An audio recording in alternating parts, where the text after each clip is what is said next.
What's up everybody, and welcome to another CS202 online video. Today we're going to keep talking about linked lists. So last video I introduced you to the necessity of linked lists and the basics of what they are. I told you that the big issue is with arrays, you can't put things in the middle, you can't easily expand or shrink them without completely making a brand new one, copy things over with like deep copy and then deleting the other one, and slow and not cool, right? So to the answer come in the concept of a node that is part of a list of them, a linked list, right? And so the node is going to be this object that is going to have the two main components, which are the data component and the link component, right? And so the data component is containing the data that you would otherwise store in something like an array. And then the link component is what connects all of these different nodes and makes a chain and basically creates a list of them, right? And that looks something like this. So we got a node linked to another one, to another one, to another one, and so on. And the cool thing about it, escalation, from here to here. The cool thing about it is that you can easily put things in the middle. It might look messy in memory, and this is actually a nice representation of that. Like, they can be all over the place in memory. But that's okay because you can easily part and put things in the middle. There is a downside, and that is also that they can be anywhere in memory, because whereas with something like an array, it's a contiguous block of memory, so you can easily access any element of the array in a constant amount of time.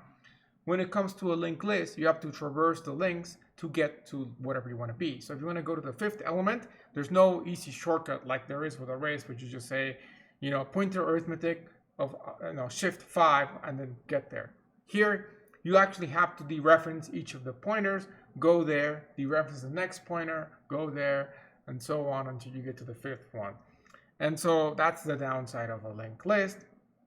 And I also said that in the future, when you take 302 and you learn other things like hash tables and ABL trees, that you'll find other ways of storing data that kind of are better than either of these, I would say. So no solution's perfect, but different solutions give you different advantages, and I would say that things like ABL and hash give you the best of both worlds, really, depending on what you're trying to do. So yeah, that's basically what we said, and I did go and code a little bit, so let's kind of look at what I coded last time. We coded a basic node class. I did emphasize that the only things you really need are the two member variables, the data component and that link component, which I decided to call next. However, it is a good thing to have this function constructor that initializes the contents of those two member variables, data with the data components, the data contents that you want to put in, and then the next pointer, which is the link, to initialize it to null. Saves you a lot of pain later on. Like, it's a good thing. So yeah, but other than that, we made it templated just because I want to show you that you can do this for any type of data that you want to store. I did mention that you could actually make data itself a pointer, which we see even more flexibility of what to store in there. We're not going to do that because that might be unnecessarily difficult, but I have done that in the past. So you can check out some older videos from previous semesters where I've done that. It's just, I like to change it each time around, so there's some variation. I think last time I didn't make it templated, so that's why I'm making it templated now, hopefully. But I'm pretty sure I've made an example where it's not templated in the past, so yeah. Okay, so last time once I made this node class, I made a couple of nodes, I linked them together, I inserted some things, I removed some things, but that's kind of where it ended. And then I said today I'm going to make an actual class called linked list that sort of abstracts all the behind the scenes dirty work to get a linked list working and just gives you something easy to use, right? Because that's the whole thing we talked the whole semester about object-oriented programming and data abstraction and information hiding and all of these cool terms. The reality of what all this is that you want to have something that you can easily use, right? When you have a string, you don't care how strings are stored in memory. You don't care how that works behind the scenes. You just use it and it works, right? And we want to have that same functionality with a linked list where, like, I want to be able to insert something, remove it. I want to be able to access it, so like print everything out, and that's it. I don't want to know how it happens. I just want to be able to do that. And of course, to do that, we have to code it behind the scenes and then just make some functions that are sort of the front end of it. So that's what we're going to be doing today. Before I go in and start the code, though, I want to re-emphasize on how you insert and delete things with just drawings. Because, you know, when you get to 302, you don't have the luxury that you have in 202 where, like, I code in front of you, like how to do a linked list, how to do this, how to do that. In that class, you just get the concepts, and then it's usually the homework assignment for the student to go in and actually code the concepts into actual code, because you know you have the tools to do that already. And so it's a good idea to start sort of understanding that and getting into that mindset of like, if I just tell you a concept, then you can just translate it into code. So today, while I'm going to be doing the translation to code, you start thinking it before I actually go code it. You know, as I tell it to you, you could even pause the video and try it out on your own, or you can just follow along. But like, start thinking how you would have done it, and then see versus how I did it, because that's really what you're going to be doing in 302. You know, if you go watch my videos, you see like I told you this is an ABL tree. These are all the components of the ABL tree. This is how it works. This is how you do rotations and all this. But I don't actually go there and sit there and code it for you, because that would take too long for all these algorithms. So, but there is an assignment to code ABL trees. So it's a good thing to start preparing to sort of be capable of doing this, which is to have somebody give you an idea and you convert it into actual functioning code. And again, remember what I said last time. It's no longer just about the code working, but we're going to start to care about whether the code is efficient or not, if it's fast, if it doesn't take a lot of space. Those terms are going to start to come into play, space and time. It's not enough to just say, hey, this code works. No. I expect it to work, but I also expect it to be good code that is efficient, fast, and doesn't take a lot of space than it needs to. More space than it needs to. It's a better term. Okay? So, yeah. Let's just talk about insertions first, okay? And then we do deletions. And I guess technically one more, which is accessing. Let's talk about that one first, access. And then we'll do deletions. I'm going to write them up here because I don't know how much space I'm going to need for these. So we'll just kind of drag them down. So accessing. So the first thing you got to think about is, how do you access an element inside of a linked list? Because in order to in order to delete something, you need to access it first. For inserting, you may or may not need some accessing, because like I might say, I want you to insert something after this, or I want you to insert the nth entry into the list. Like I want you to insert this after the 5th spot. For those, you need some sort of level of access, right? To get to the position where you have to then insert or delete. So it makes sense to kind of mention accessing first. So what do I mean by accessing? Again, is like just traversing the linked list. And that's important because unlike arrays, you can't just like give it an index and then like it just works. That's unfortunately not possible to do here, because it's like a treasure map, or like a not treasure map, but like Easter hunt or something, where like you go somewhere and you get a clue, and then you got to look at that clue to find out where the next clue is. And then once you go to the next clue, then you look at that and see what the next clue is. So you can't skip clues. You have to go through each one painstakingly to get to like the nth spot or the nth clue. And so that's the downside to linked lists. But of course, the upside is you can just insert things in the middle without having to copy things over like arrays. So for accessing, when you have a linked list, you have your data component, your link component, and then the linked list itself has 2 node pointers, or at least one of them. That doesn't have to have 2, but it's a good idea to have 2. And that's your head and tail. And your head is usually the first thing that the linked list contains, and then the tail is the last thing. But the idea of first and last are something we're going to re-examine when we talk about something like a queue or a stack in the last set of lectures, because I mean, when I say an array, like array of size 5, you got indexes 0, 1, 2, 3. I think of index 0 as the first one, but you could also think of it as the last one, right? It doesn't really matter as long as you know what is first and last. Like, it's like, you know, I have a box, and if I rotate the box, do the contents change? Not really. It's just the way that I interpret them, right? So like if it's like this or like this, like what is the top and what is the bottom? It's just left to interpretation. I could very easily do like an array where I'm storing from the end to the beginning. It'd be kind of weird, but it's only weird to us because we're not used to it. But other people might find it normal. So there's that. So yeah, so just because it says head and tail doesn't mean that it has to be this way. In fact, the arrows might be kind of confusing you because you might think like, oh, well, the front is where the arrows point, right? So maybe that should be head. So there's an argument to be made for that. But this is usually the traditional way of considering it. You have head and tail, and the one you definitely need to have is this one. Because these pointers are in like one direction. So you can access things this way. If you only have this pointer, you can get this node, but you have no way of accessing the ones before it.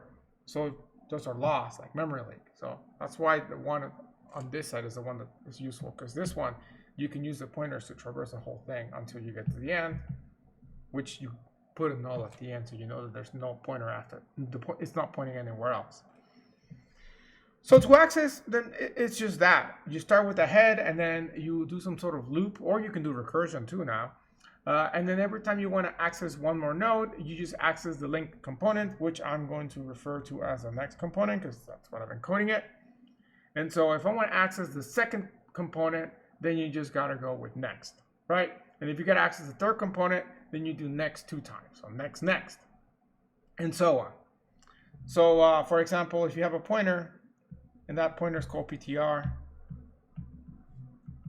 if you want to, and then you have your head pointer, which we call head.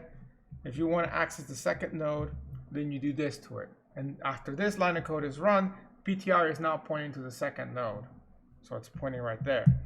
If you run the same code again, well, it's going to keep the same. But if I then go ahead and say PTR next, now PTR is going to be pointing to the third node. And if I run that piece of code again, now this time I can run the same piece of code again, then I can have it point to the fourth node and so on. And that's how you traverse it. So that's pretty straightforward. Let's talk about insertion now. So let's move that down here. So for insertion, let me copy the same linked list over, so I don't have to redraw it every single time. Might need it a couple of times, so I'm just gonna leave it there. Okay, so for insertion, you have 4 scenarios that you got to think about. The 4 scenarios are when you have nothing in the list, right? So what does it mean to have an empty list? That concept doesn't apply as much to arrays unless you have an array that you have that extra column for filled or not filled. But with linked lists, it does. When you start a linked list, all you have is a pointer. You have a head pointer. And what is that head pointer pointing to? Well, if the list is completely empty, then it's just pointing to null. There's nothingness to it, okay? So that's your sign that the list is empty. If the head pointer is pointing to null, then that means the list is considered to be empty. It's good to remember that because that's one check we're going to do with an if statement, basically. And so that's the first scenario you might find when you're inserting into a linked list. If the list is empty, then that's pretty easy because you just gotta insert it, you know, as the first node, and you're good to go. There's no before after insertion if there's nothing to insert, right? It's like somebody tells you to go stand in line and there's nobody in line, then you just enter the line. That's it. There's no behind anyone. So yeah, so I'm gonna call that basically list is empty. And all you gotta do is you basically just take the head pointer that's pointing to null and then make it point to the brand new node you have. And that's it. If you have a tail pointer, then you also need to update that. The tail pointer is also gonna be pointing to null. So all you gotta do is also make the tail pointer point to the same thing. So there's going to be a scenario where the head and tail are pointing to the same node, and that's when you only have one node. And when they're both pointing to null, when you have 0 nodes. That's another way that you can check if it's empty or not. So that's the first scenario that you might find, and that's very easy. You just do what I said. The other 3 scenarios is when the list is not empty.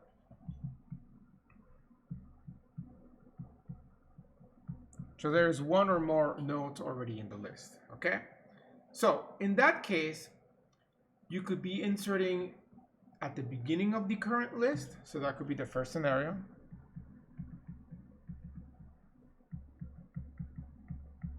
You could be inserting at the end of the list. And by that I'm saying after at least one node. And then of course in the middle, which means there has to be one node before and one node after. Because if there wasn't, then it would be fitting one of the two categories above, right? So in middle of two nodes. So let's approach how to do each of these. Okay? So this is our node that we're trying to insert right here. So we declare it, we create it.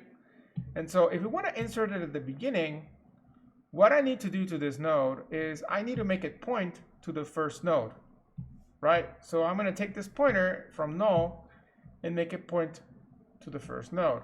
How do I get this address? Well, guess what? If this list is not empty, we have a pointer that is pointing to the beginning called head. So all I got to do is copy the value of head into the node. Like I said, I'm going to code this later, but even though I'm not coding it yet, again, think of how you would code this. I'm almost telling you, I pretty much have said, like, change the pointer value, right? But it's not the same thing as seeing the code. Try to code it as I tell you this. I'm going to code it later, and you can skip forward that part unless you get stuck. But get used to that mindset, because like I said, this is what you'll be doing in drill too. So might as well get prepared for that. Okay, so that's how you insert at the beginning. There's one more thing you gotta do after you do this. So once you copy the head into here, your head is now pointing to the second node, right? So like if I go in and I redraw this, so maybe let's get rid of one of these just so I have more space. So if I go in and I move this over, it's kind of weird. And now I'll put this here, like that. So now this is what I currently have. You can see how this is problematic because the head is not pointing to the beginning, right? So I gotta update the head. So that's all I gotta do now. Just update the head now to the new first node. How do I do that? Well, when you create the node, you're creating it with a temporary variable, right? You have to do a new call. So when you do the new call, you need to store that somewhere. So you can just make a temp node and then just copy that temp address into head. And now you're good to go, okay? So that's how you insert at the beginning. Let's skip to the one where you insert at the end of an existing list. So again, I'm just going to get rid of this to have some space. If you want to insert at the end of an existing list, first you make your node. Again, it's being held by some sort of temp. This can be left as null because we do want null to indicate the end of the list. That's how you know there's nothing afterwards. So this one's even easier. All you gotta do is update this pointer to point to the node. The trick is getting that access, getting that pointer to be able to change it. Two scenarios here. If you have your tail pointer that I was talking about, this is super easy. All you gotta do is basically like go in there and access the tail pointer, and then just say tail next points to that new node you just made. So tail next points to temp. That's a piece of cake. However, let's just say that you don't have the tail pointer, because I want to show you that it's also possible without it. Well, then look back at how we did accessing, right? So you just gotta traverse the entire list until you hit a null, and then once you do that, you can go in and insert the node. And I think that's the way I'm going to code it today, just to show. Or well, I could code it with a tail pointer. I'll code it with a tail pointer this time around. But I'm also going to show you the code for doing it without a tail pointer, because a lot of people get stuck with that. Because here's a little trick that you're going to have to do from a coding perspective.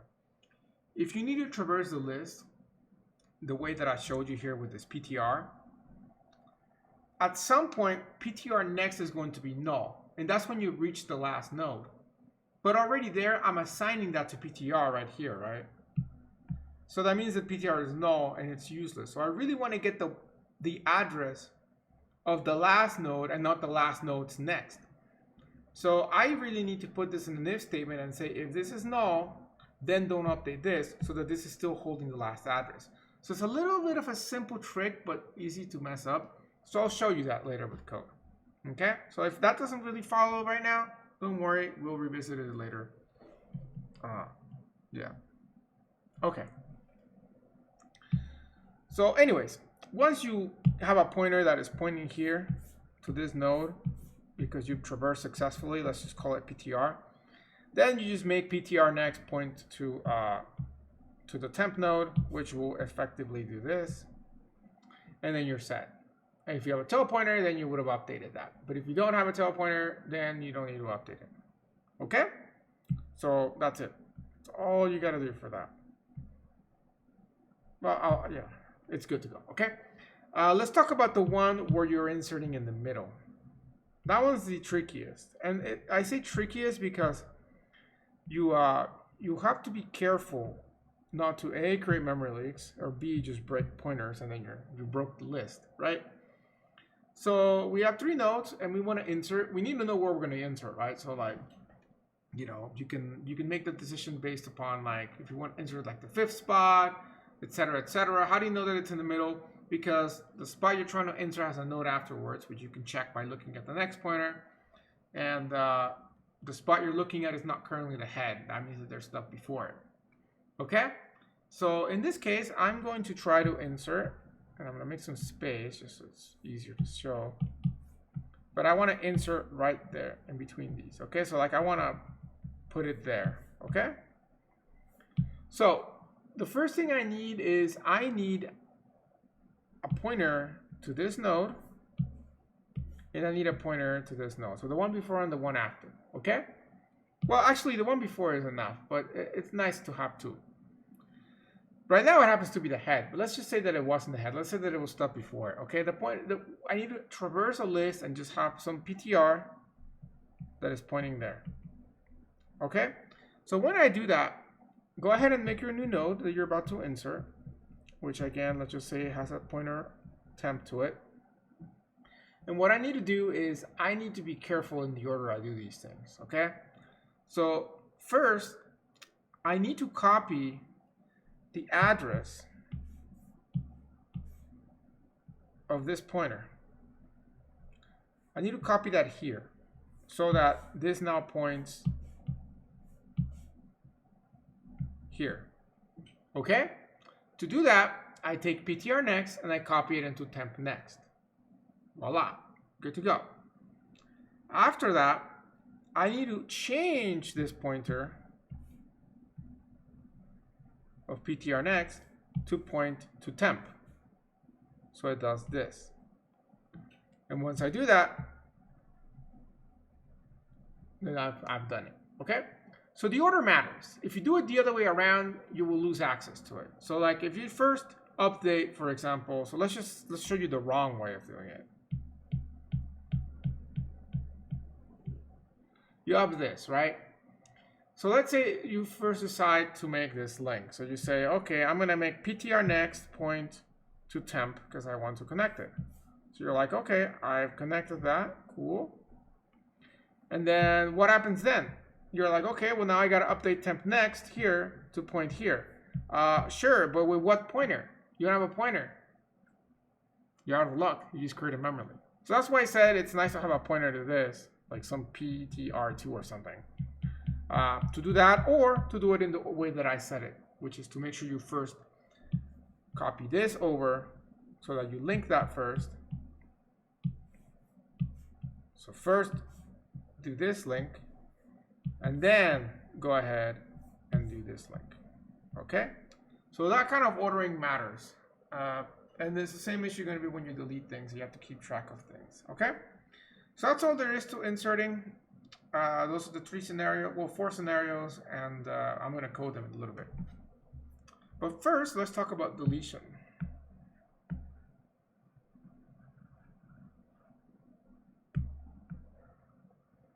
So with deletion, the trick is to make sure you don't mess up, right? That sounds like a okay. It's like, yeah, that's very useful. No, the trick with deletion is to make sure you don't create memory leaks by being careful to the order that you do things, right? Because remember, when you delete a pointer, you should never access it again, because that would be accessing a dangling pointer. In fact, to avoid you from temptation, set it to null immediately after, and then you'll know if you're doing bad things. And so we have to be careful about this. So first, let's talk about the 4 scenarios for deletion. It's going to be the same kind of thing as insertion, really. So we have 3 scenarios where the list is not empty, I suppose.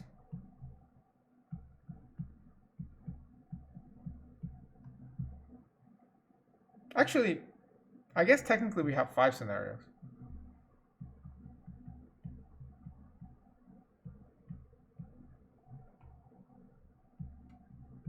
We have 1 more here, I suppose. Okay, so we have 4. I was maybe like 4.5 scenarios. Okay, so the first one is the list is empty. So if you try to delete something and the list is already empty, then we're in trouble, because that's like saying, hey, you know, you have your bag of chips and you say, give me a chip, and then you ask for a chip and there's no more chips left, and you're like, okay, what do I do now? I just told I wanted to get a chip, but there's no chips. So segmentation fault? I don't know. So yeah, so basically the first thing is, like, if you ask it to delete something and it's already empty, then you do nothing, right? So just kind of do nothing. It's important to consider this though, because like you need to make sure you don't just crash, right? Like there has to be some safeguard that says like, hey, it's possible the list is empty, so maybe start by checking whether head is null, right? So if head, remember, when do we know that the list is empty? When head is pointing to null. So check if it's null, and if it is, then stop there. It's like, do not pass go, just stop. Okay? So that's easy as well. All right, so what are the 3 other scenarios that I'm thinking about when the list is not empty? Well, that you're trying to delete something at the beginning of the list, at the end of the list, and you guessed it, in the middle of the list, right? So no surprises here.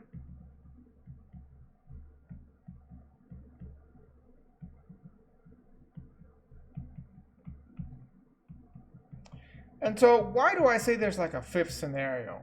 Well, because technically, if there is at the beginning of the list, it's possible that maybe you're deleting the only item that is in the list. And after you finish deleting it, the list is going to be empty, right? That's why I don't say end of list, because end of list kind of indicates that there might be something else. And then middle of list means that there's definitely something else. But for the beginning one, it's possible that you might like leave an empty one. So you either have to have 2 cases here, or just remember that for this extra case, which is beginning of list, or better yet said, only 1 item in list. Okay? Now, why is that a special case? Because if the list is empty after you finish deleting it, you got to make sure you set the head to null, so that you know that the list is empty. So next time you try to delete something and it's empty, you don't just segmentation fault. Okay? So that's the only sort of catch that you got to be careful about. So that's why I say this like a little bit of extra check. Okay? But we'll include that on the beginning of the list category. So yeah. Anyways, how do we handle the deletions? Okay. So let's start by, I mean, obviously for do nothing, you just do nothing. Let's go immediately to the one where you only have 1 item to delete, and then you delete it. So what do I do then? Well, you have a head, which I'm just going to rewrite it with H now, save some time. And you have something like this, right? So I tell you delete the 1 item you have. So what do? Well, just call delete, deallocate it, and you're good to go. Well, yeah, but also make sure you set head to null. So something like delete H, and then H gets null. Boom, done, easy. Okay, well that was painless. Let's say another scenario where you have 2 items in your list, but you're still deleting the one in the beginning. In this case, you gotta be careful. This is gonna be the first place where you gotta be careful. So you might be tempted to say, oh, okay, let me just say delete H, and then instead of saying H gets null, just say H gets H next, right? So like, I could say like delete H, and then say something like H gets H next. This would work like, don't get me wrong, it would work, but you're accessing a dangling pointer, right? Because you've deleted H, it's no longer your memory, so it's not good. I mean, like I said, it'll probably compile depending on your compilation flags. You might get some warnings, maybe more likely not. But it's bad. In fact, you probably Valgrind will probably yell at you because you're accessing memory that's no longer yours. So how do you solve this? Well, make a pointer, make an additional pointer, okay? Make an additional pointer that stores H next, so that when you delete H, you don't need to dereference it. Because the issue here that I want you to understand is that you're dereferencing something that you've deallocated. That's the problem. So it's not the problem that next. The problem is this piece here, okay? So what do? Well, add a third line that has, like, I don't know, call it temp. Temp gets H next. Now you can go ahead and say delete H. And then afterwards, you can assign H to have temp. And now there you go. You don't have a dangling pointer, okay? So it's a tiny change, but it matters, okay? Like, it's important that you understand why and that you do it, okay? So by doing this, what I'm basically saying is I am deallocating this, snapping this out of existence, but before I'm making sure that I back up temp so that I can then update the pointer to point here to the new first node. All right. Another wrong way to do it would be like, oh, well, let me update H next first and then delete H. Yeah, if you do that, you're just deallocating the second node, right? Hopefully you see why that's bad. So yeah, there's no other really easy, simple way of doing it other than having a second pointer that holds it for you. So yeah, that's all there's to it. Let's talk about deleting at the end of the list, okay? So let's copy some stuff over.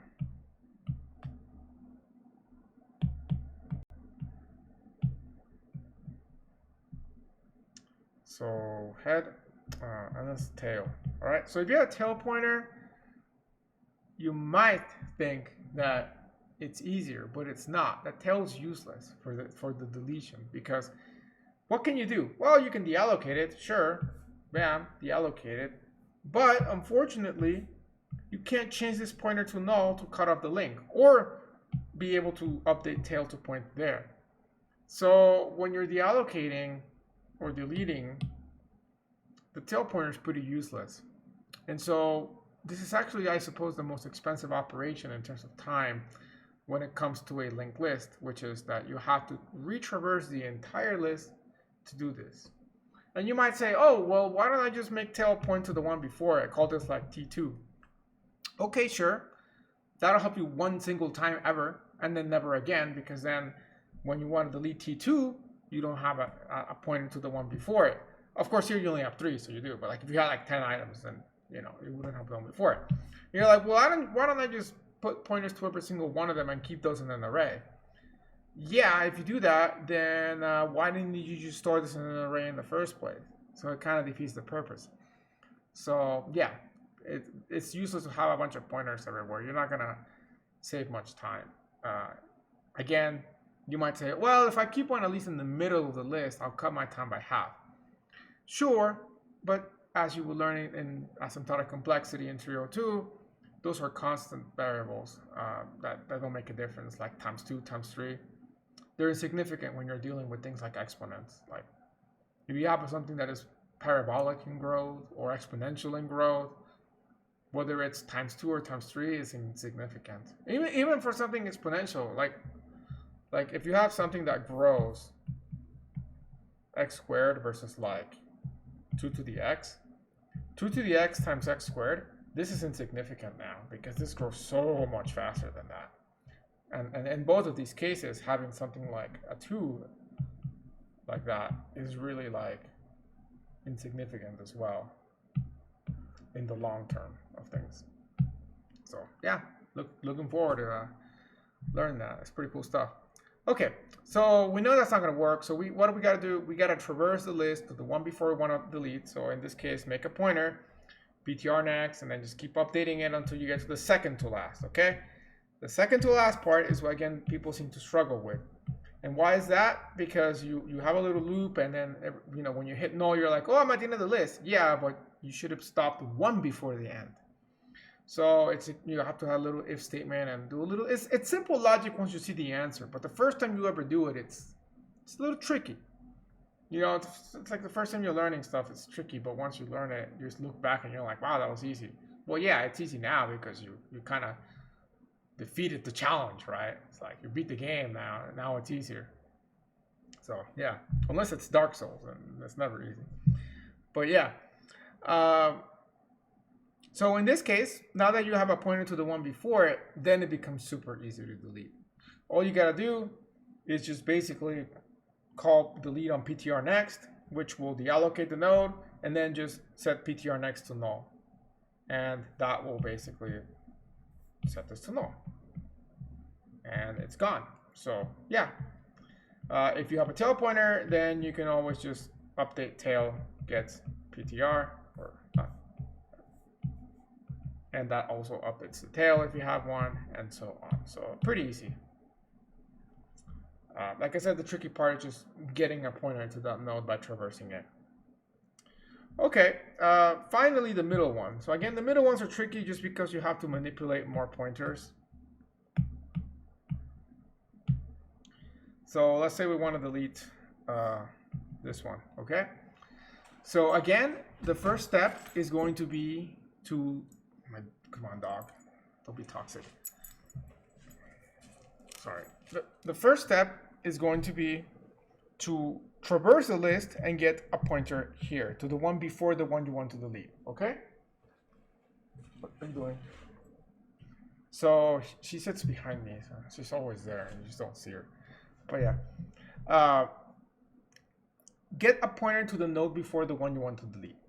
Once you're there, what you want to do is kind of like the reverse of the inserting in the middle.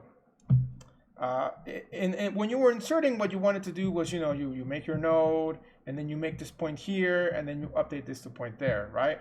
That's the step of things to do. So the reverse thing here is, first of all, make a temporary pointer,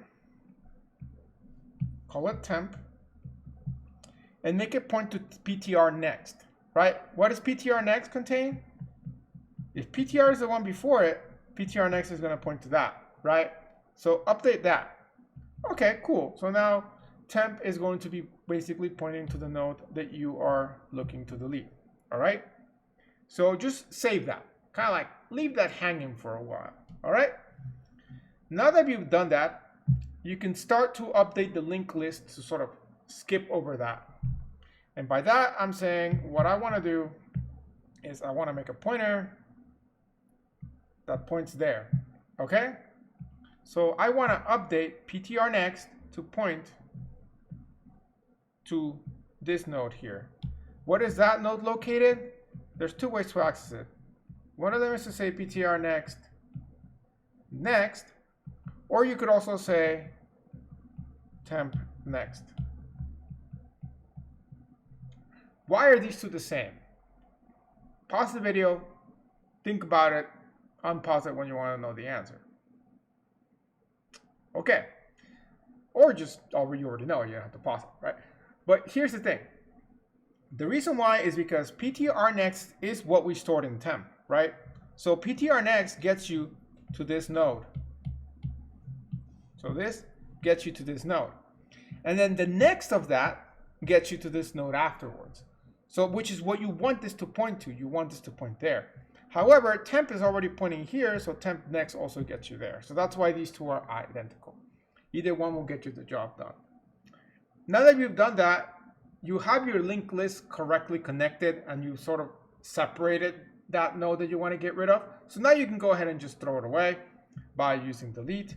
And that is when our conveniently temp pointer is going to come into play, because you can just say delete temp and you're good to go. Just like that. The only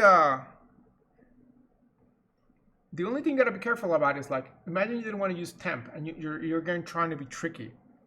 The bad way to do this would be to say, oh, okay, well, let me first deallocate PTR next by saying delete that, which gets rid of it. And then let me update the pointer by saying PTR next gets PTR next, right? Which is what you're doing up there. Again, this would also technically work, but you're accessing a dangling pointer because you already deleted this. Like you already deleted this part. So it's like bad, bad, bad, bad, bad. Okay? So I don't want to see that. It's not good. All right? So, yeah. Okay. So that's it. That covers all your insertions and deletions and your accessing. So now all I'm going to do is I'm going to put this into code. Like I said, I'd like you ideally, and this is the cool thing about it being a recorded lecture, that you can pause this, but I really would like you to code this with me here. Like, not just with me, but like I want you to code it now. If you haven't started coding, stop the video, try to code it. And then unpause the video, fast forward to the part, maybe because maybe you get all the insertions working, but not the deletions, right? So then you can just watch those. Because I really want you to get that practice.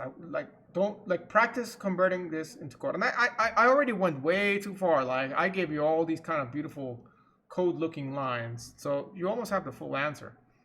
If this was 302, not even those you would get. You just get the little drawings and the arrows. So it's good practice for you, and it's also good prep for the exam. So hopefully you take the chance to do that. Otherwise, I have no way of knowing. So I'm gonna go code it. So, yep, for the rest of the lecture, I'm just going to try to code this. And we can reference it. You know, I have that one thing where I can pop the, diagram there like that. But I'll do that in a minute. Let me just start setting it up first. So this is the code from last time, which I did save already. So we're going to get rid of all of it with the exception of the node class, because that's actually useful. We're going to use that. So we'll leave that there. Can I compress this now? I think it's compressed enough in terms of spacing. So yeah, by the way, this is a singly linked list. That's the official name of this. Reason being is because there's a doubly linked list, which has 2 pointers. We'll look at those in the next videos. So yeah, we'll probably take this code and modify it once, or who knows, might be easier to make it from scratch. I don't know. What can I type? There we go. So because it's templates, we're gonna have to have a template here. So I'm gonna call it singly linked list. Maybe we can do inheritance and like, you have to pretty much rewrite most of the code. It's not worth it. But yeah, when we do doubly linked list. But yeah, so by the way, you probably want to, in real world scenario, you would probably want to make this private to make this safer-ish, maybe. But I'm gonna keep everything public to make the coding easier. But just FYI. You usually don't want to make link pointers public anyways on your coding. But yeah. Okay. So like I said, we do definitely need a pointer to the head. And then if we have a tail, which I haven't decided yet, but I'm going to leave it in here, we also want to have a tail pointer. Those, we're going to assume that our linked list when we create it are always going to start at empty. So you want to initialize those to null. I could do it like this. Or you could do it like this, I'm saying, but I'm gonna just have a constructor because I'm more used to that. So yeah, so I'm gonna say head gets null and tail gets null, and that's really all there's to it. I mean, you could have a size variable so you can see how big your linked list is, and you could keep track of that. We could do that. I'm just deciding if I should put one. I think I did that in the past before, so now I'm not going to do that this time. So, yeah. Okay. So now we just got to start making the functions. So how are we going to do our inserts? So I could make like a bunch of functions like insert at beginning, insert at middle, insert at end, but it's not very exciting. And also it's a lot of functions. I think it would be more useful to have an indexing system like insert at 5. So like you can insert at the 5th spot, and then it figures out on the fly whether that is in the middle of the list, in the end, in the beginning. Can you even insert at 5? Is there even 5 elements in there? Those are all things that like it'll have to figure out on its own. Okay, so we'll do it that way. And then for the delete, we'll probably do the same thing with an indexing system. So it'll be called insert at, and it'll have 2 parameters. The first one's going to be an integer, which is going to be kind of like the index where you're trying to insert at.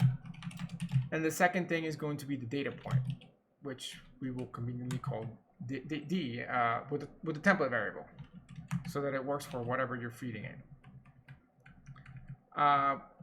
There doesn't really need to return anything, although we could make it return like a true or false if it's failed or succeeded. Yeah, let's do that. Why not? So like if it tries to insert, well, can it ever fail? Well, like let's say that we feed it an invalid index. Like we say insert at the 5th spot, but there's only 4. What do we do then? Do we just append it, or do we give an error back? I mean, it's really whatever you want it to be. I'm going to say we should get an error back. So we'll get a false return if that's the case, and it'll just fail. So yeah. So for now, just so that it doesn't yell at me, I'm just going to leave return true there. It's a good idea to write your functions first, like the, kind of like the header, so you can kind of plan these things out ahead of time. So yeah, on delete add is going to be the same thing. It's going to be just the index in this case. You don't need the data. I could make it return what you're deleting. It could work. But then you also run into the issue of like, what do you return if the list is like empty? Like you have to hard code some return type, but this is templated. So like, what do you really return? So we're not going to deal with that headache. I did that, I think, last time. So we're just going to make it delete, but doesn't actually take anything out. Okay. And then the last, well, actually two more functions I want to have in here. Also, we're going to have a Boolean for whether it succeeded or failed. And then I want an access at. So like, how do we, well, if we really want to be fancy, we could do some operator overloading and like, and have it work where like I can just give it an operator. I could do that. That'd be like a good refresher. I haven't done that in a little bit. So yeah, that might be a kind of cool to overload the indexing operators.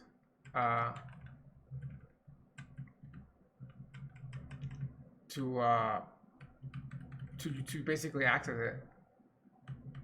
Which one is that one? I haven't overloaded that in like a long time. I have to Google it. Operator overload in the array index. Array access.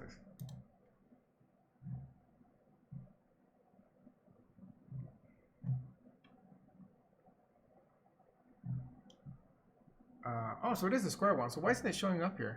I was expecting the brackets, but I don't see them in here for some reason. That's weird. But yeah, it's just those. I don't know why it's not.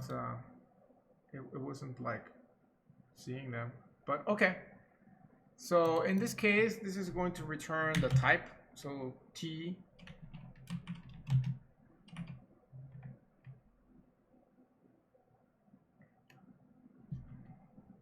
Implementation of this square bracket.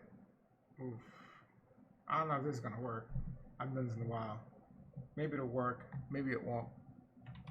Because you got to overload the different parts of it. So who knows? We'll see. How about this? How about we just make a single function that gets the index, and then we can try overloading this after that's done. So and we could even make this like a private function, and then we just call this in the overloaded. So yeah, we'll go with that. See, I have to dictate myself somehow, so like we gotta make it different. I don't think I've ever done that, at least for a lecture. So yeah, so we're gonna call this get, like get at, and there's just some index that we feed it. Okay, and this is going to basically return that index. Okay. So for now, we'll just so it compiles. We'll leave it like that. Okay, and then we'll overload that in. So, and then the last function that I said is I want a print function, which we could also overload the like these guys for that, but again, let's make our lives easy. We'll just do print. We can go back and do that later. So we'll just do a void print function, and that one's just going to like print out our linked list, because I mean I want to be able to see if this is working or not, especially if we run into issues to debug it. So yeah, we'll go ahead and do that. Okay, let's actually start out with it's like a chicken and egg scenario. Like, do I code the insert or do I code the print first? Let's go ahead and code the print, just to start to introduce you of traversing the list, right? Because that's the axis.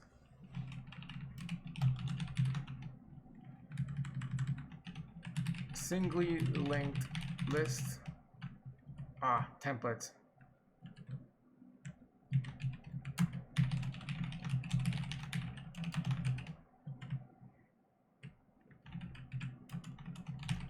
There we go, right? I think singly print. Why is it not happy?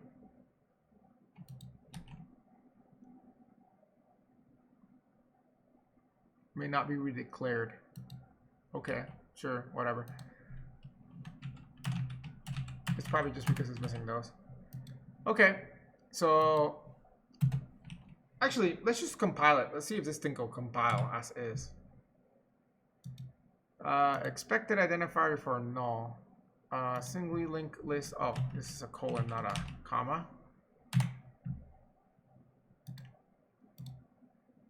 Does not have a field name head. Oh, I guess I have to put a T because it's templated. Okay, there we go. All right, so we got our basics. Of course, the functions do nothing. But we can definitely create an object if we wanted to already. So we could say like singly linked list of integers, and we'll call it like LL for linked list.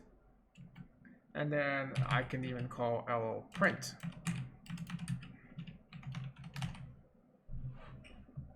What are you doing?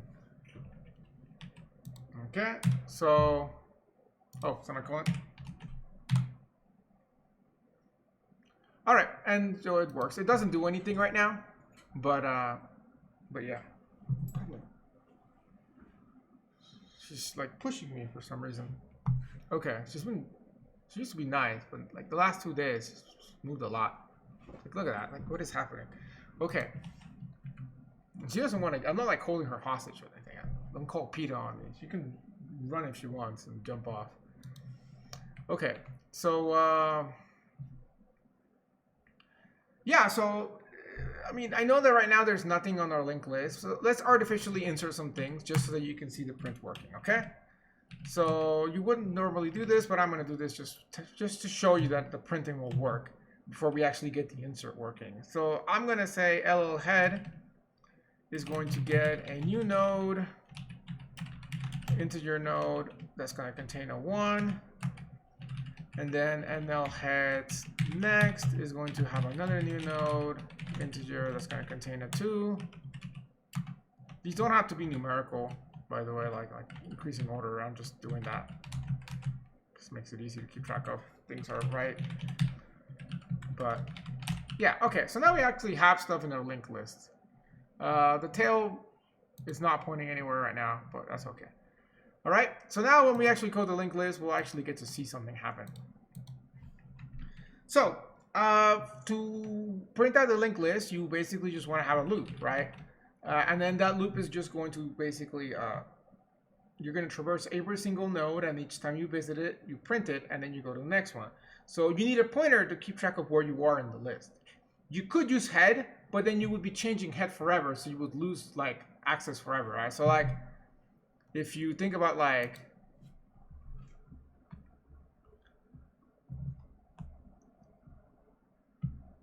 suppose you have this linked list right here, right? And you have head. And you're like, oh yeah, let me just keep updating head and then access and print each thing. Cool, yeah, but like when you finish, you just like lost access to head now. So, you know, it's probably not a good idea to use head. So instead, make a copy of head into another node pointer and then play with that one. So you typically don't want to mess with head unless you're actually deleting or inserting something that affects the head. You copy it and then you use the copy.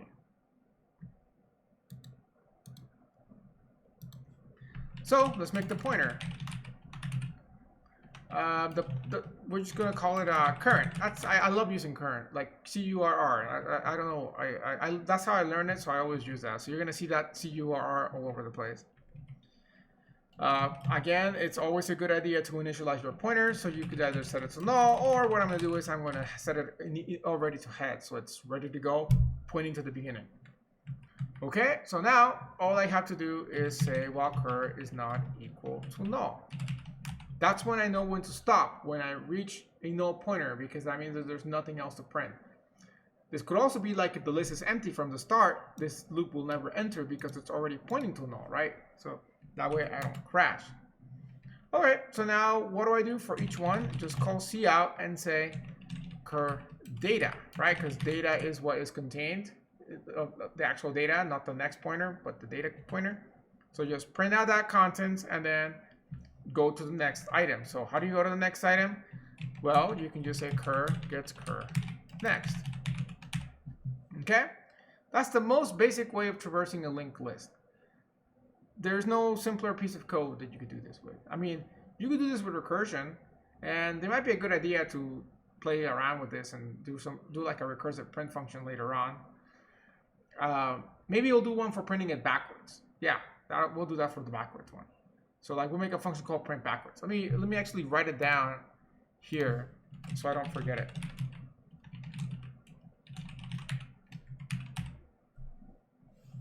And that one's gonna have a pointer.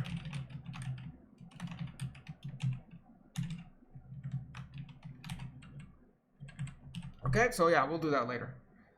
And by later, I mean we might just do it next, because why not? But yeah. You could do this with a for loop too, but it's kind of weird. I'll show you, just because why not? So your initialization would be the node pointer. So you would do like node t cur gets head. So you wouldn't even need like this line at all. Like this would be complete substitution of the entire piece of code, okay? And then this is your cur next part. And then you say cur is not equal to null. And then in here, you would just say cout cur data. I think that would be basically the same. But let's try them out. So actually, we leave them both. And in theory, they will just print out the list twice. Oh gosh, we broke it. Abort the mission. Which one did I break it with? Cur gets cur next. Cur gets head. Cur next. Oh.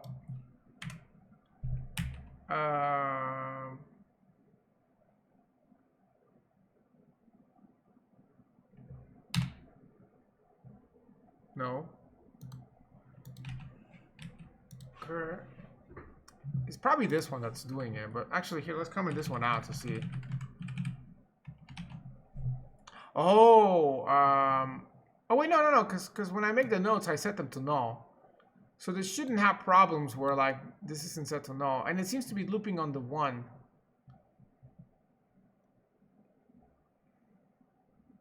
Oh, you know what? It is a for loop. My bad.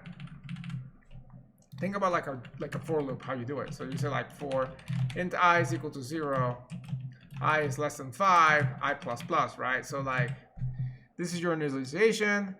This is the check that you're doing each iteration, and then this is what you do each, like after the end of an iteration, right? So I just put these, I flip these around. Like I said, you don't really use for loops for this, but I wanted to show it anyways. So yeah, that's what happened there.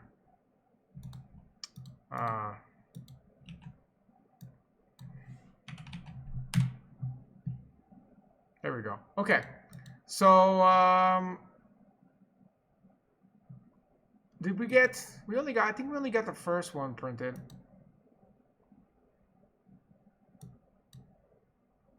Per gets next. Int I is equal to 0. It's less than 5. I plus plus.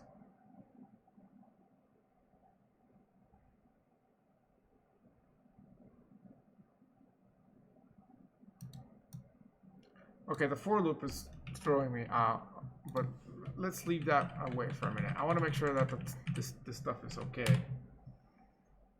So here you can see the 1, 2, 3, right? So this is our linked list. Now it's not glorious. If you want to make it look pretty, you could do like this. Oh, semicolon. You could do that, and then you could do like a C out and line here.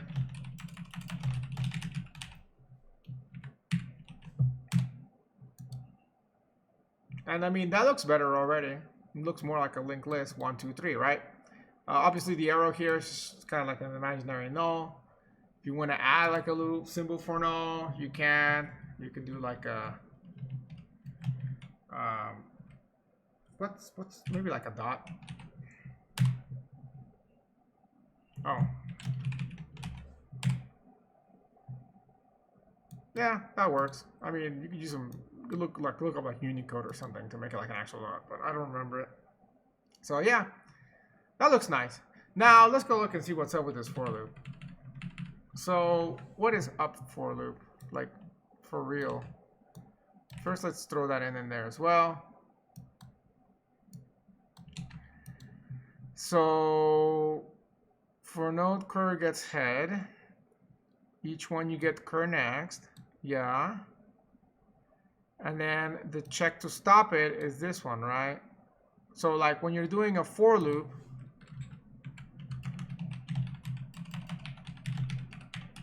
I is less than 5.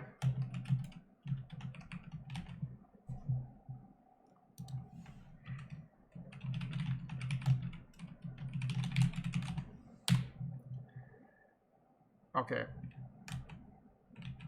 I forgot to actually leave this off. So hold on, let's leave that off. So like when you do a for loop, as long as this is true, this keeps going, right? So when this becomes false, that's when it stops. So in this case, I want this to continue running whenever cur is not equal to null, like it is here. When it is equal to null, then this should stop. And then cur should get cur next. Ah, okay.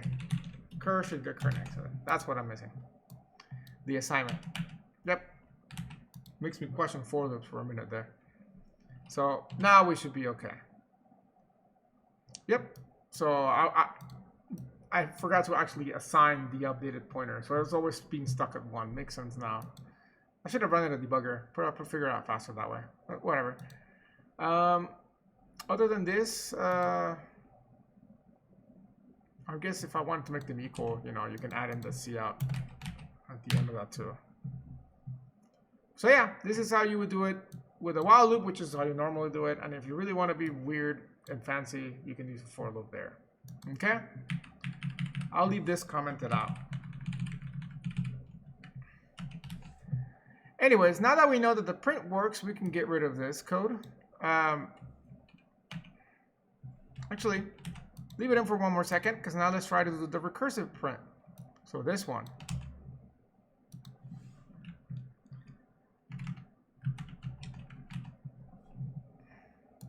So to print a linked list backwards, remember, there's no easy way. Like, the arrows are going in one direction. So like, you actually need recursion to be able to print a singly linked list backwards. So that's kind of cool. Like, you need recursion.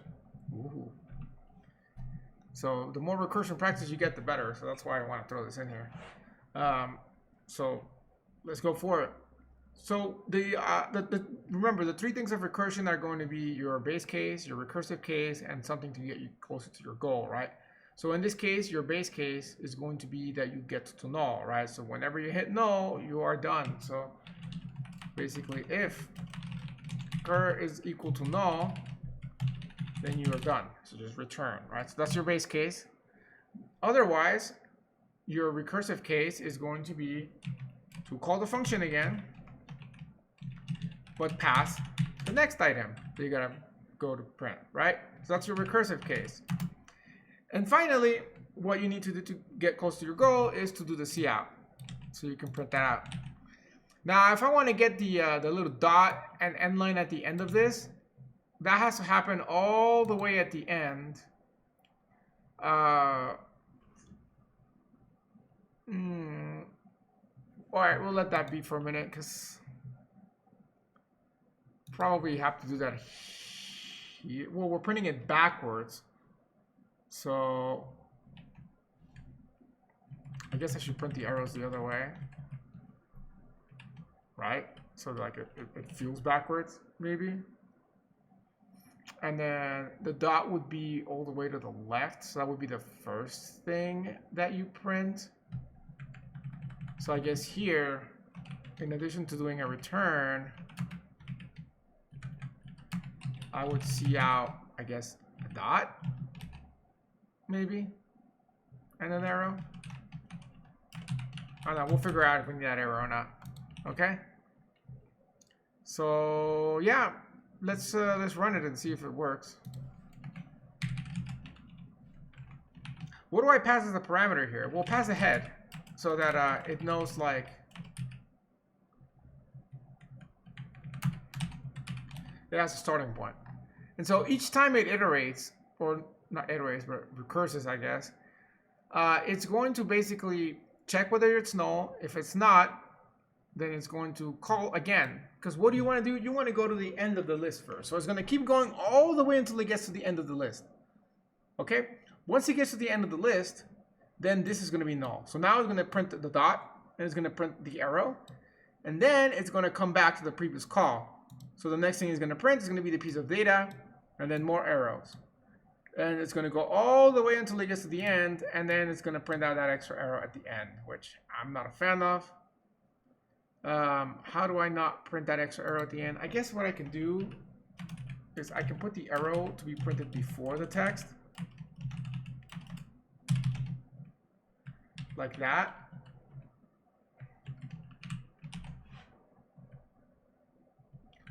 And then I don't need an arrow here. And that'll be okay, but we won't have an end line at the end of this. And that one I have no easy solution for. Actually, I guess since this is a member function, I could check if we could say something like if head is equal to cur, then I guess we're in that spot. So maybe we'll do an end line there. I think that might actually work. Maybe. Okay.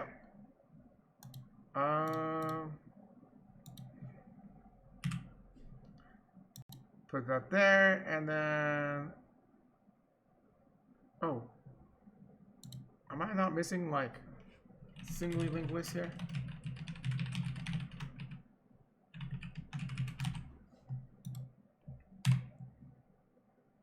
And a semicolon there. And then finally we get it working. Okay, so yeah, look at that. It actually came out pretty well. And then we even got the line feed over it. So yeah, look at that. 1, 2, 3, and then the dot. So it's printing it backwards, even with the dot. Proud of that. So recursion. First case of recursion where it's actually necessary to do something. I don't think before you saw any examples of that, if I recall. So there you go. You could also use a stack data structure and not use recursion. But that's kind of what you're doing with recursion because you're using the call stack as your stack. So there's that. But yeah, if this stuff confuses you with the dot here, ignore that. Ignore this as well. The real things you need is just if cur is equal to no return, this and this. Now, why is it going backwards? Like I said, because remember, this, you have tail recursion and you have head recursion, right? This is like head recursion because you have the recursion before you have the activity that gets you close to your goal.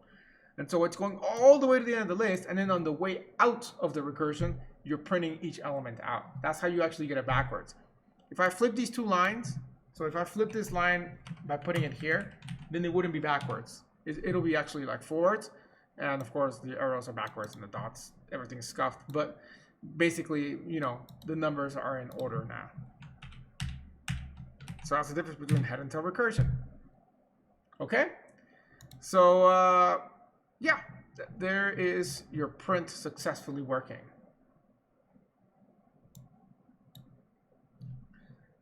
So now we can get rid of that, and we can go in to make our insert.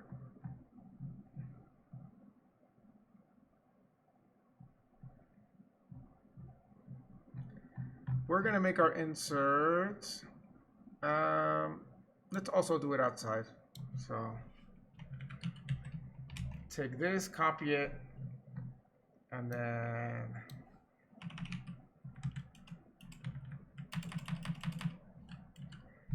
leave it like that, and then just do it out here.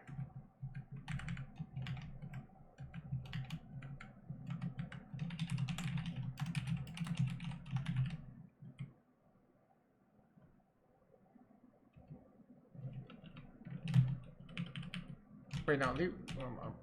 Leave it at bool.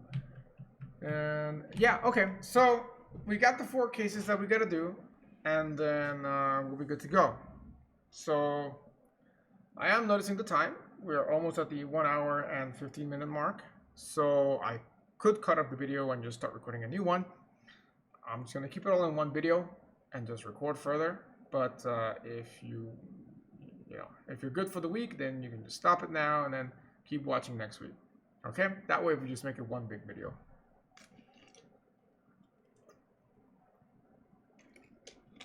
So here we go.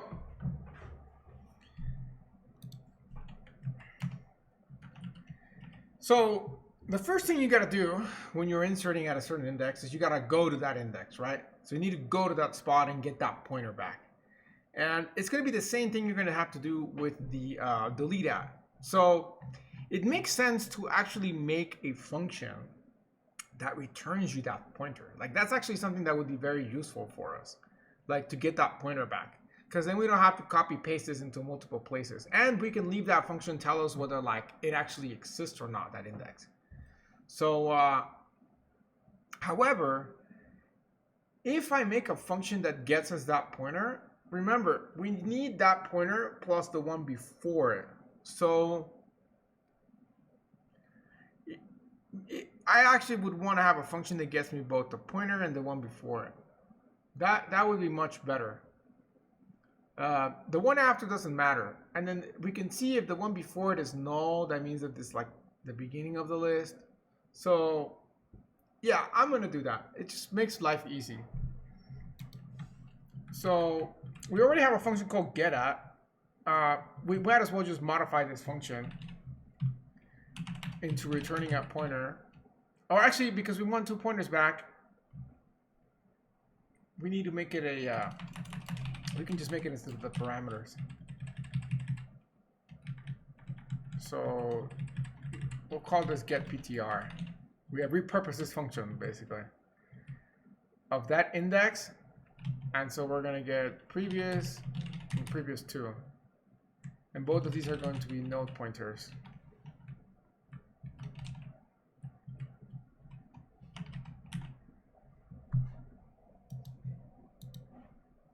Okay, so basically we're going to have this function return to us the previous pointer and the second previous pointer that we have of whatever we're looking at, that specific index. And then we'll make it Boolean actually. So if it fails to do this, so if that index doesn't exist, we'll just get a false back from that. And that'll be the reading for that.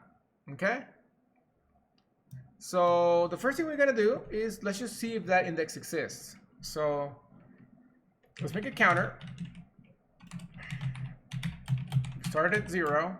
And for the indexing system, we're gonna do the like C++ style. So like array start at 0, so our list will start at 0 for the linked list as well. Okay, so to get there, we are just gonna do the same thing we did with the print function. We're just gonna have a for loop, and we're gonna have a temp pointer. So in fact, we don't need a temp pointer. We got all these previous and previous 2 pointers that we could probably use. But because these are being returned as parameters, we don't want to mess with them. Yeah, we don't want to mess with them just because like they're being passed by reference. So let's play it safe. So we're gonna make our local variables instead. Yeah, so we'll call this temp. And, or actually not temp, we'll use cur for current, and then we'll use 1t for previous. I know we already have a previous, so maybe we'll make this p and p2. Yeah. Okay, so now that we have this, we can say, well, cur is not equal to null, right? Because if it's equal to null, then we're done. We could also make it iterate until the count reaches there. So yeah, so we'll put an or count is equal to index, right? So that means that we hit what we want. So now what we're going to do is we're going to say cur gets cur next. That's going to get us to the next spot that we're looking at. And as we do that, though, we want to keep the previous pointer as well. So we're going to get copy of previous. Now, I always told you want to initialize these things, so let's follow the rules. So cur should start by pointing to the head, and then previous should temporarily start pointing to null. It'll immediately get updated here as long as you go into the loop, but if you don't, it'll stay at null, and we actually want to know that because it's going to be our flag. This is actually the first item in the linked list. Okay? So there's a lot of ways you can do this. This is just one way, so if you did it a different way, that's okay. As long as it works and it's efficient, then you're good to go. So yeah, so this will basically iterate as you go in. It'll copy the previous value here. It'll update cur to be the next thing. So whenever cur is equal to null, that means that you either reach the end of the list, or you reach the index that you're looking for. I think that will be okay. What if you want to remove the last item? You really want cur to be pointing to that last item, and previous to point to the second to last, and this is already going to have cur pointing to null. So I think I would prefer cur to be pointing to the one before it, but actually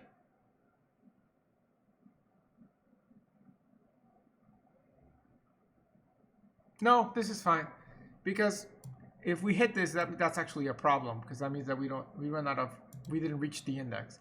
So that's okay. We'll let it be like that. We can revisit that if we have issues. Okay, so once it finishes, one of two things happen. We either hit null or we hit the index, right? So we got to find out which one it is. So we can say if count is equal to index, then that means that we're good to go. Like everything worked, we hit the index. Index we want. That means that cur is basically pointing to that index right now. Also, I guess I do need one more thing in here. I need to increase count, right? Otherwise, this is going to be stuck forever. So yeah, if count is equal to index, then we can eventually return true. Otherwise, we return false. And that's the end of that. I could put this in an else clause, but same thing. Okay, the other things we want to do before we get out of this function is we want to update p to be cur and p2 to be cur. Otherwise, we don't update them. Not cur. So that's going to return the pointers we care about. The next thing is, because we're passing these by reference, we want to pass those by reference. So we are going to want to have an ampersand there. I think that will work. We'll see. Maybe it'll work. I don't know.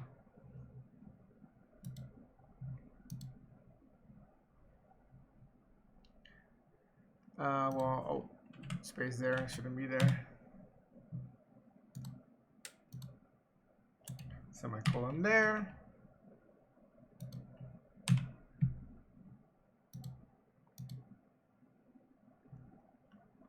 Okay, yeah, we're good. It's just a warning for now. Return false or something.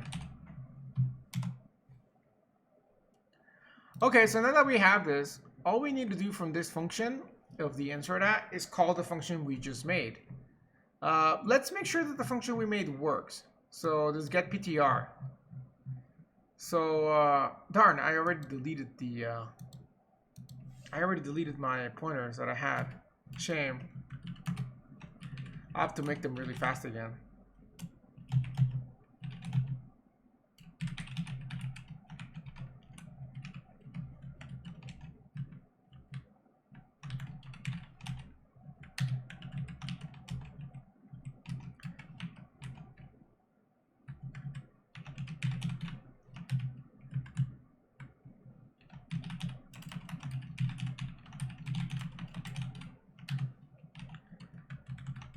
Okay, just gives me something to have.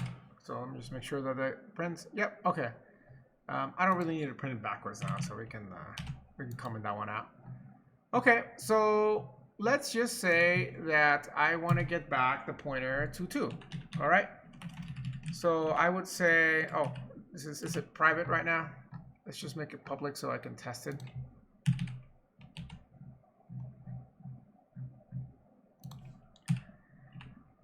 All right, get pointer, and I'm gonna pass it the. Well, let's start actually with the. Now let's start with index 1, and then I need 2 pointers to store it. The pointers has, so I'm gonna make.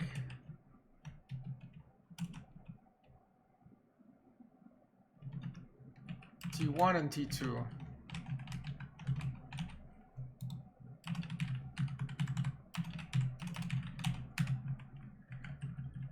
T1, T2,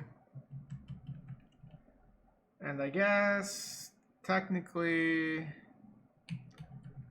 do I pass these by reference like that? Okay, so I'm gonna have to mess around with those pointers there. I do have a page on Canvas for passing a pointer by reference, which I think you've done in the past as well. So I will probably need to make these 2 asterisks for this to work.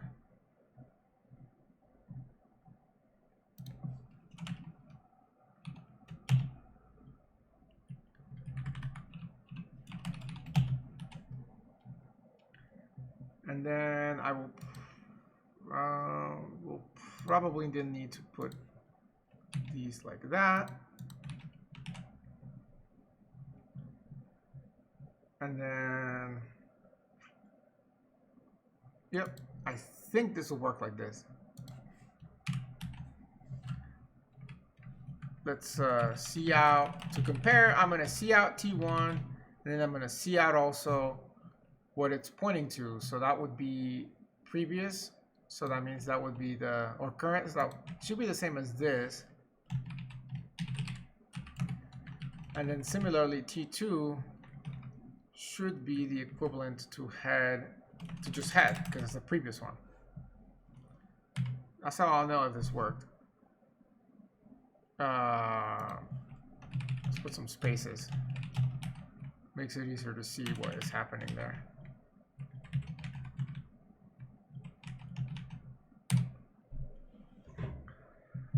Okay, the addresses look off. Did I put current and then previous? So this is P and P2. Cur, pre. Yep.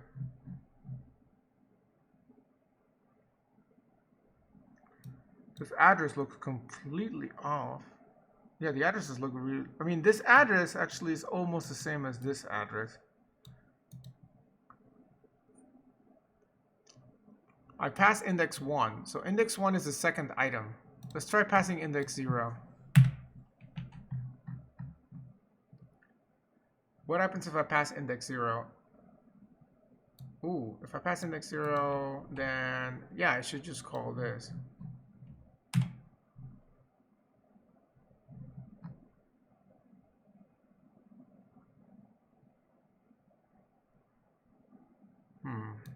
Let's comment this out for a second.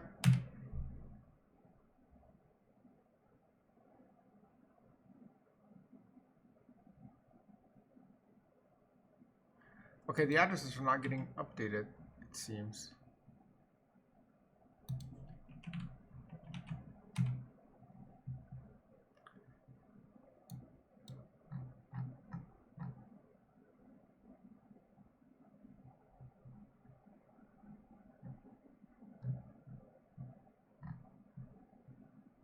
Why are the addresses not getting updated?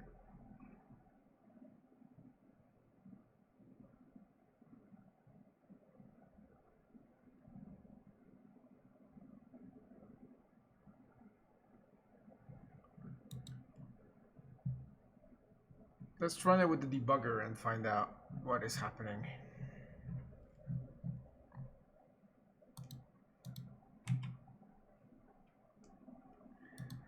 Okay, so we go in here.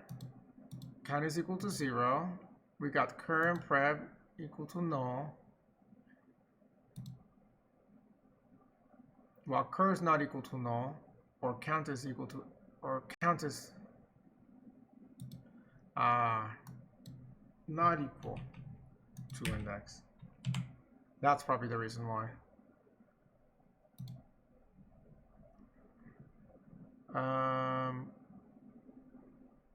Okay, so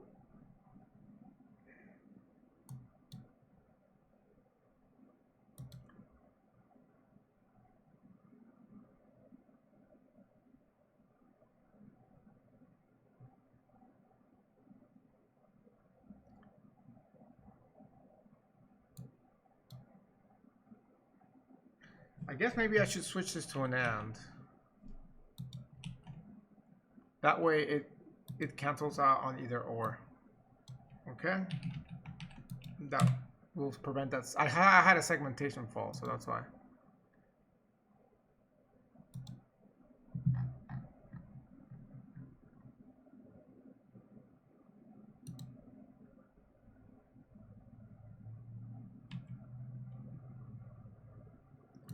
Let's see what happens. So count is equal to 0.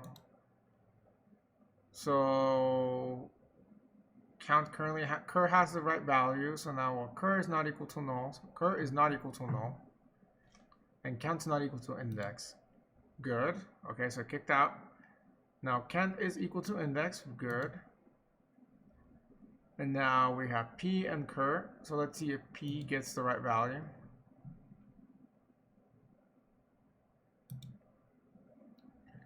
Okay, and then that should get null. P2 should get null. Yeah, those are good.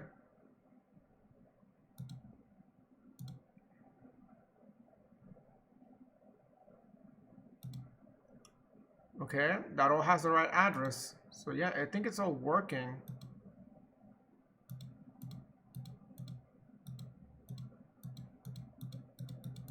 Yeah, it's all working. Okay.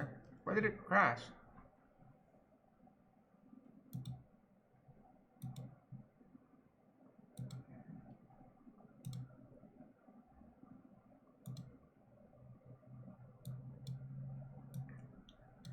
Yeah, so right now this should all be working fine. Because right now we have head, and then this should be null right now. So this should be null. Oh, it's fine. So yeah, so it's working fine now. If we try the first one though, let's see if that is working fine. So then this will be next. And this should just be our head. tile head. Sounds weird. Okay. Let's see if that one works. So then we go in here. Okay, this time we got to go into the cur loop. So we go inside. Previous gets cur. Cur is going to get next. Count gets increased. Now count is equal to index, so it should get out. Yep, it gets out. And then everything gets updated. So yeah, that should all be working fine. Yep, they're equal pointers. All is good. And we don't need to run the rest. Okay, let's try the second one.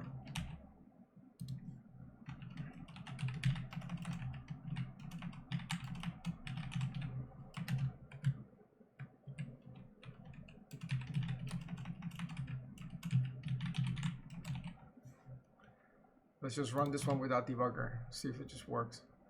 Yep, it works fine. And then this one, let's try out of bounds. So this one's out of bounds. So this should just return a false. That one I would like to see with the debugger.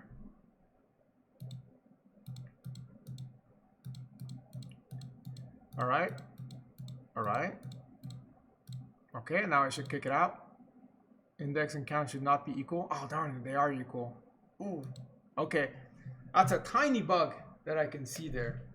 Because in the rare case that the one we're looking for is just one out of the... If we were looking for like index 4, 5, 6, or 7, then these would have not been equal. But if we're just looking... This is like a tiny bug that's easy to miss.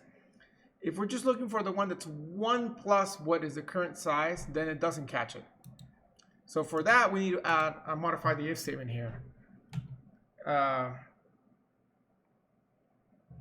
And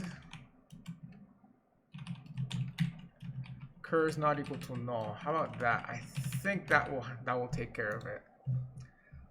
Because if it's 2, then this would have never hit null.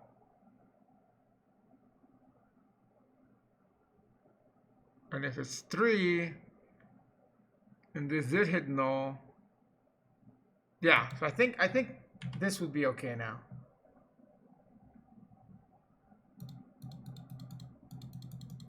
One, 2, 3, blah, blah, blah.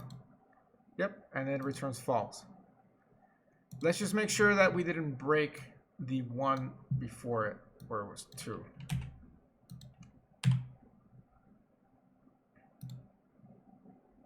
Yep, it's still working fine. Okay, so that's why it's good to check things. All right, so now our function is working good, and that's going to make our life much, much easier for everything else, so we don't have to code that multiple times. So now we have a very easy and convenient way of getting the pointers that we need. So we need to not worry about any traversing of any type, because we know that that function's got our back. Yeah, so, and it returns true and false when it should. So now that we've done that function, we can just refer to it here. So first, let me switch it back to being a private function, since that is meant for us to be using. And then let's go ahead and remove that. I am not going to delete this to not make the same mistake again twice with the list. We'll go back and delete that in a minute, but for now we'll let it be. So the first thing I'm going to do is I'm going to call this function, the getPTR, right? So I'm going to say getPTR. Is that just what it's called? GetPTR? Yep. And the index is going to be whatever the index parameter is. Also, this should be singly linked list. Like that. Okay, so getPTR index. And then I need the 2 pointers that I'm going to be using. So I need no t cur, no t preb, and I'm passing those in. And I guess don't forget to pass them by reference. Oh, what am I doing? Okay, so I'm going to put that in the if statement and say if this is not true,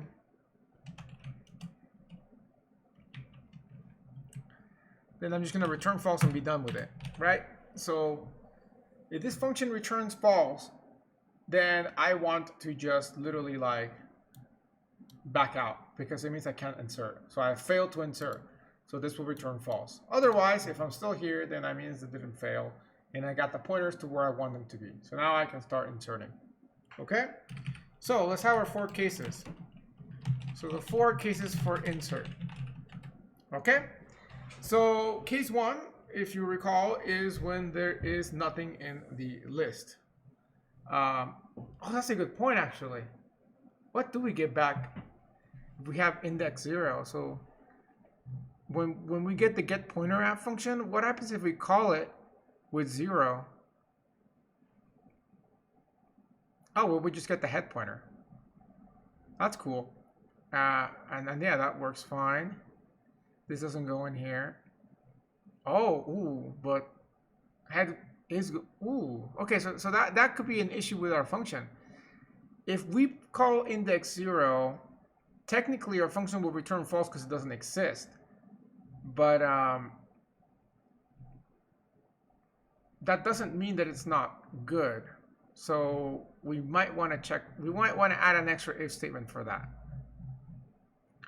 Right? Because I mean, let me show you. So right now, if I try to insert something into an empty list and I pass in index 0, which I suppose it's not necessarily that the function's wrong, it's just that we have to define what it means to insert index 0 if the list is empty versus it's not empty. So right now, when we call it, it'll return false because it says that index doesn't exist. But it's okay that it doesn't exist. We can just insert it. So what we can do is we can either modify the function, which I don't want to because I think the function is good as is. We can just add an extra if statement here and say if the list is empty, then just go ahead and do that. So I'm going to go ahead and just do that. Like literally up here, I'm going to say if head is equal to null and index is equal to 0, then that means we want to insert to an empty list, which we have. So inserting to empty list. So all we got to do there is basically return true and then insert it. So we can say head gets new node t with the data component being passed by d. And that's it. That'll work. And then we're good to go there. Otherwise, then we can do this for all the 3 cases. Okay? Into existing list. So, because we already have the current and the previous node, then all we really need to do is just figure out if we're at the beginning, if we're at the end, or if we're in the middle. So let's start by doing the beginning one. So how do we know that we're at the beginning? Well, if the previous node that we're looking at is equal to null, then that means that there's nothing before the one we're at. So that means we're at the beginning.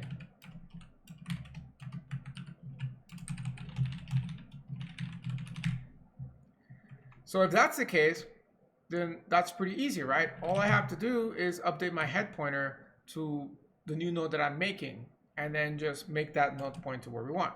So go ahead and make a temporary pointer.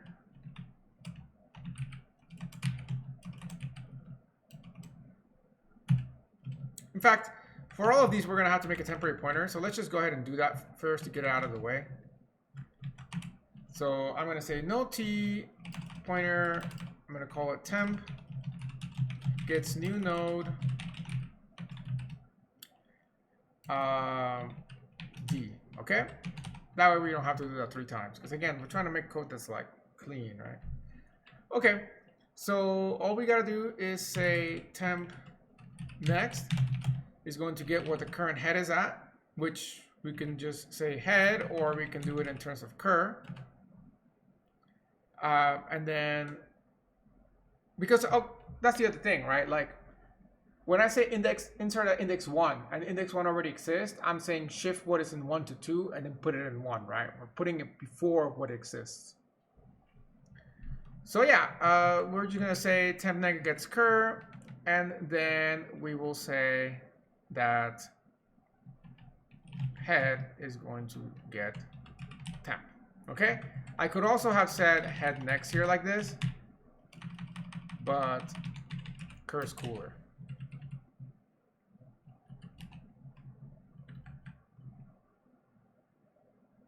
Yep, either one of these will be fine. Okay, so I could have put that there. Okay, this could be the alternative line, so I'll leave it here like this so you can see. Try it out later. Okay, other scenario is that basically we're inserting at the middle or at the end. Okay, so here's the cool thing. I think we don't need two cases for that the way that we coded this. We might be able to do it all together. But ultimately what we want to do is we have the previous one, this previous next node. We want this to point to our new node temp. So we will have to put this line of code in here somewhere. We also want temp next to point to what is the current cur. And that's really it, actually. We don't need to update head or anything. Of course, tail we'll have to deal with. But for now, we won't mess with tail. So yeah, now in terms of the ordering of this,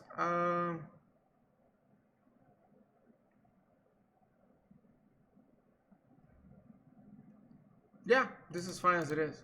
I don't think we need anything else other than that. We just put the one before and the one after. If it's at the end of the list, then... Oh yeah, what does that mean? To insert at the index at the end, right? I don't think we consider that. So like,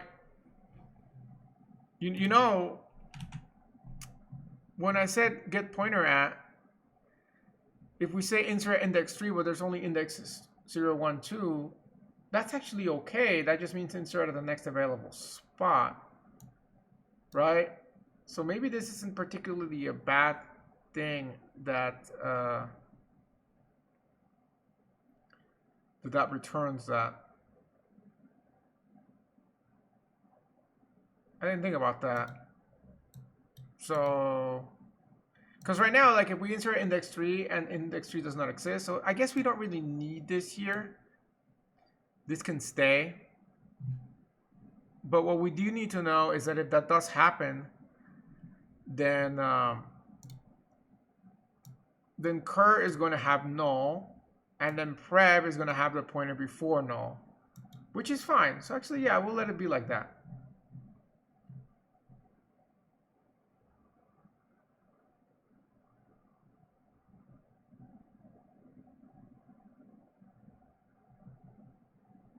So we'll put that as another case here. We'll say else if cur is equal to null, inserting at end of list. That'll be our flag that we're inserting at the end of the list. In which case, all we gotta do is say prev next guess temp, and we're done. If we have a tail, we can actually update it right here as well.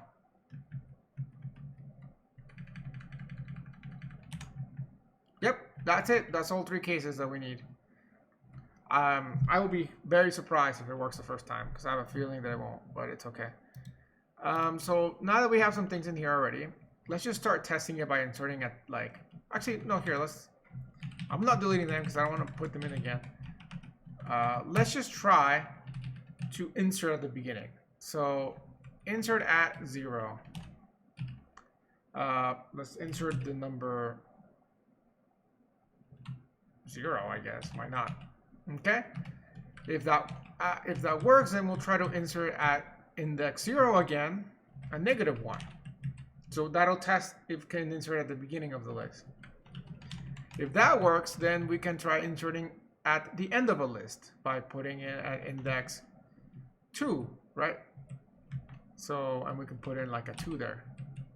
And if that works, then we can try inserting at the middle of a list by inserting a 1 there. Okay? But we're going to try these one at a time. So we're going to leave these commented out, and then we'll kind of progressively build.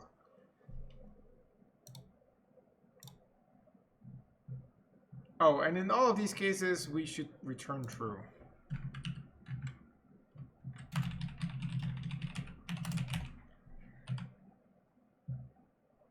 Okay, so yeah, it worked. We are able to insert 0, and that worked fine. All right, moving on.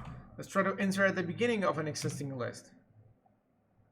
Ooh, yeah, that one worked too. So that we're able to insert before the 0. Okay, now we're gonna try to insert at the end of the list because that's index 0, 1, so index 2. That was the one that I'm iffy about.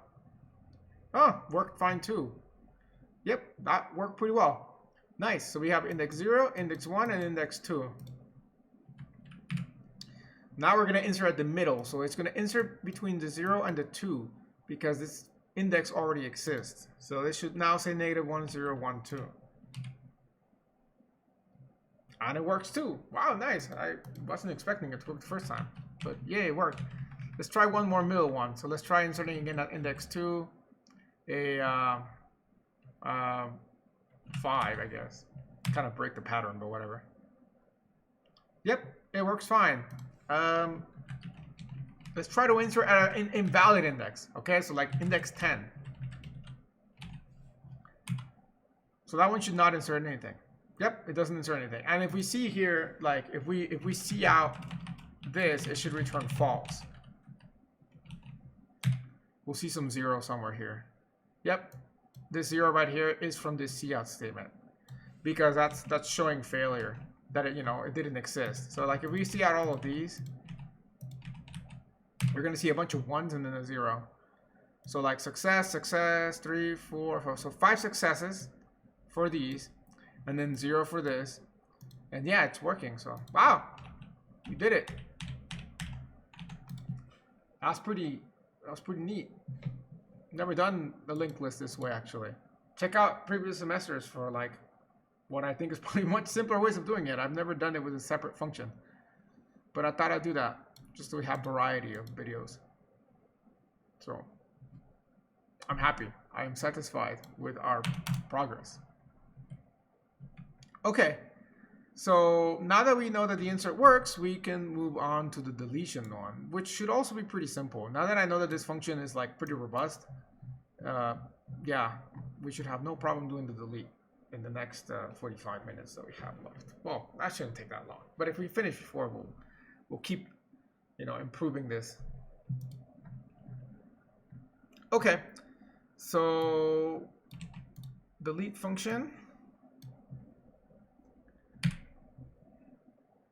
Oh, we gotta do the retrieve function, right? So like we can print out a specific index too. Like, oh yeah, that was the operator overloading thing we wanted to do. So yeah, we'll leave that one to the end if I don't forget.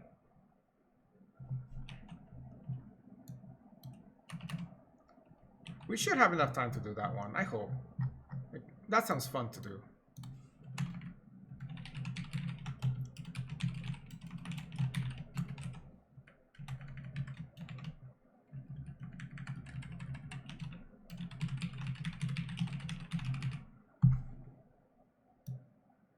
Testing. Just making sure the microphone is okay.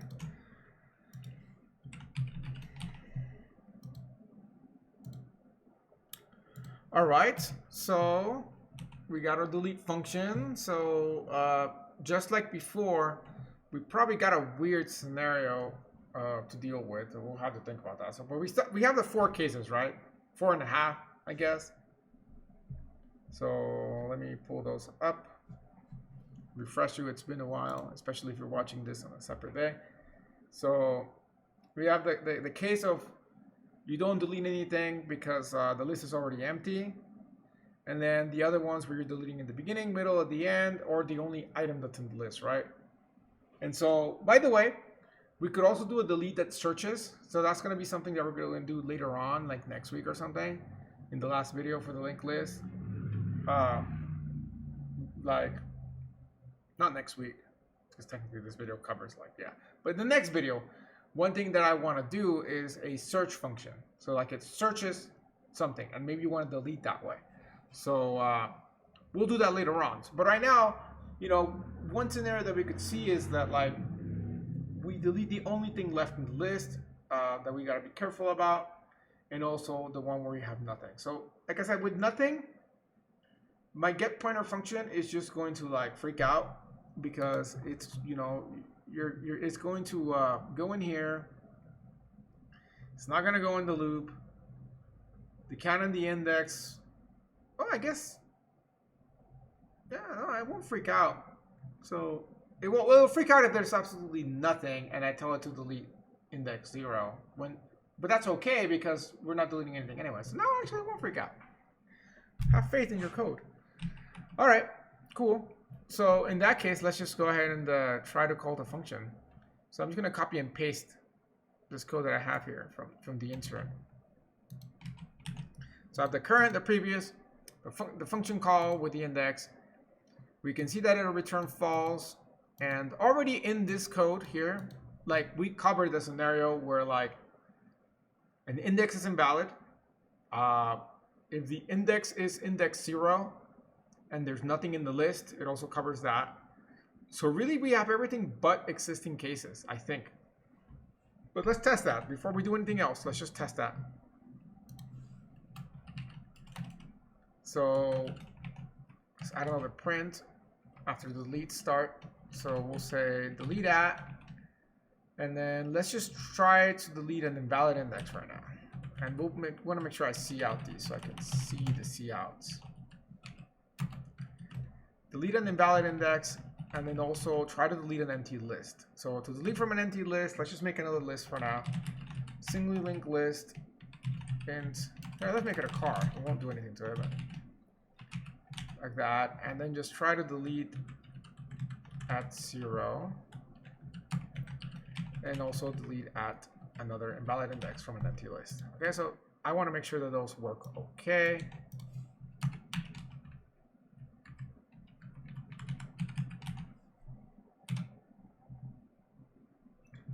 All right, so deleting at this one gave us an error, which is good. And then deleting at index 0 gave us a success. Oh, that's scary. And then deleting at index invalid again gave us an error. So why did that give us a success? So that means that when we try to delete index 0 from an empty list, it's like the function is returning okay. Well, if that is the case, we can just add an if statement for that scenario. So again, if the list is empty, we don't want it to try to delete something. So I'm just going to add that if statement in there to avoid that issue, like I had here. So I'll say if head is equal to null, then the list is empty. So at that point, I just want to say return success or failure. Failure regardless, because whether they're trying to delete 10, 0, 1 or whatever, the list is already empty. So yeah, that should avoid us that issue. So that should be 0, 0, 0. Yep. Okay, perfect. Okay, so those deletes work fine. We can we can leave that in there for testing purposes, but I'm gonna remove it. I'll leave these like this so I can do things later with them, but I don't need the second L2.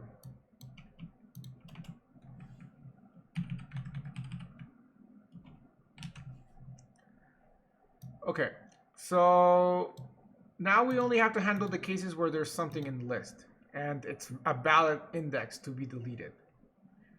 So let's go ahead and do that. So the first thing, it's kind of similar to this thing.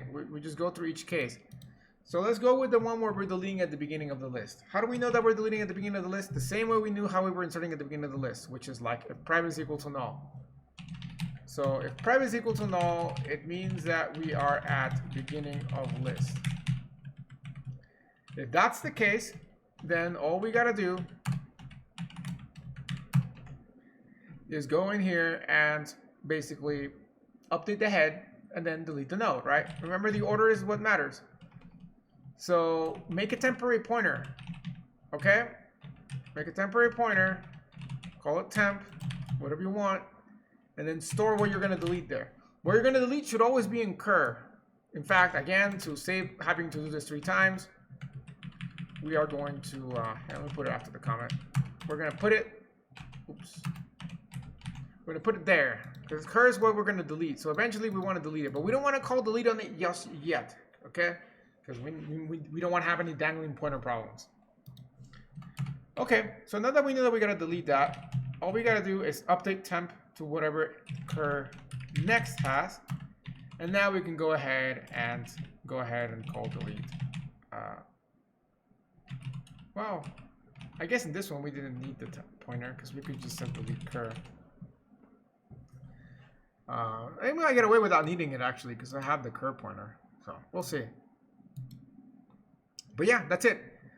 This isn't complete though, because if this is the only node in the list, we need to make sure that if there's a tail pointer that we set it to null. So also this will take care of setting it to null because it's the only item in the list. But what we definitely need to do here also is to set this to null. Yeah, most of this code probably needs to be modified to update the tail pointer. We kind of neglected that, but that's okay. You can do that on your own. I'll leave that as an exercise at home.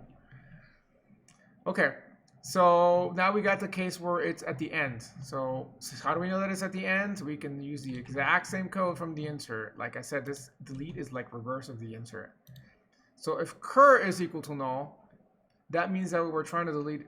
Ooh, really? Does that mean that we're trying to delete, like, would that ever happen for the delete? I don't think that's, I don't know. I think we don't delete anything when cur is equal to null, but let's just, like if index 2 is the last item of the list, cur would not be equal to null. Cur would probably be equal to whatever we're trying to delete.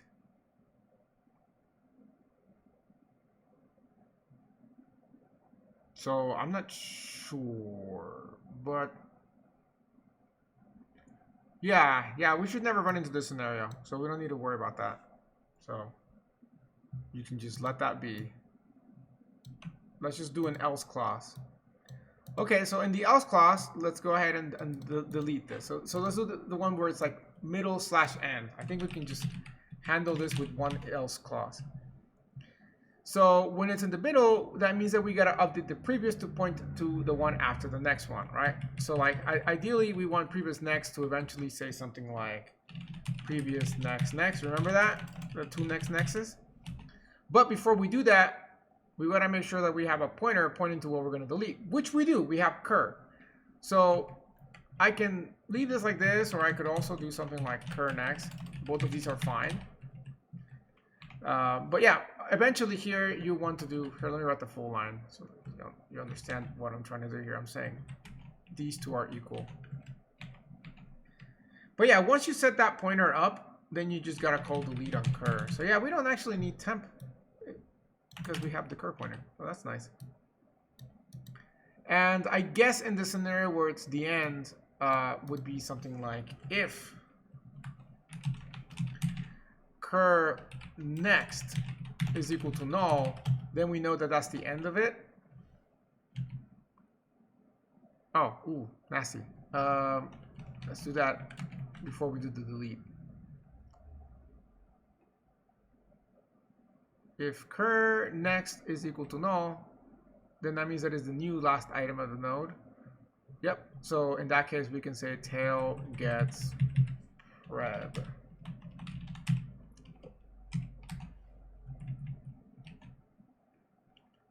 Yep, I think that's okay. This line of code is for the end scenario, and that's just strictly for updating tail, which, like I said, we've neglected for half of this code. So I think this is all fine now, actually. Yeah, it looks more simple than it should be, but it's because of our function that we did. But we'll find out when we test it. So right now, the delete at is okay. We do have the 0. Which is fine. Let's try to delete at the beginning of the list. So this should delete the -1. It's kind of hard to see with the cout statements there. But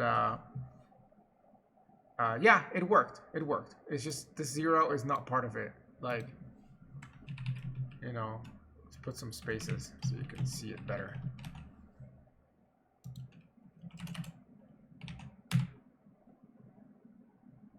Okay. Nope, that does not do it for us.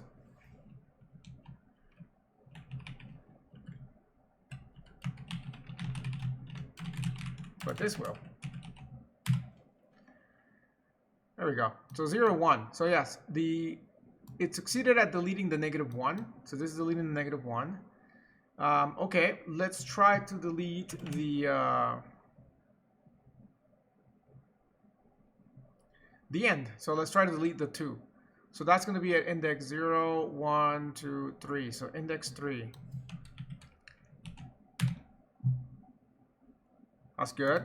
Let's try edge case where it's deleting. It's trying to delete the one right after the end. So this will be 0, 1, 2. So 3 again.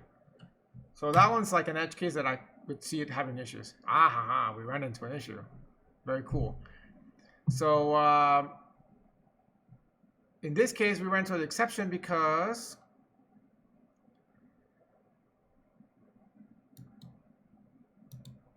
this was null. So next was null. So the problem that we have is actually related to the index, right? We are passing an invalid index, right? So like 0, 1, 2. So this is an invalid index. So this should be caught at the beginning of the function that it's invalid. Let's see why it's not being caught.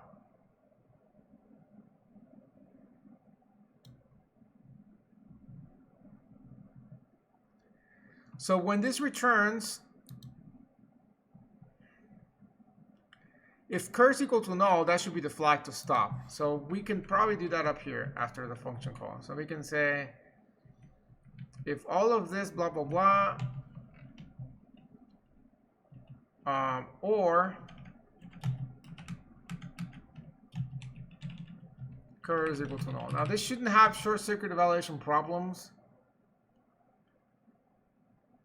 because it's going left to right. So I should be okay at leaving this in here. Yep, it seems to be okay. Did not break anything by adding that little or.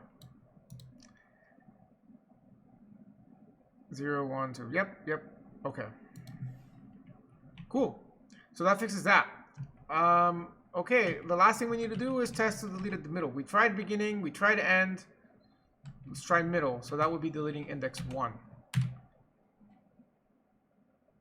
Did that work? I don't remember what the ordering of the numbers were. Let's try it without. I forgot to see the numbers.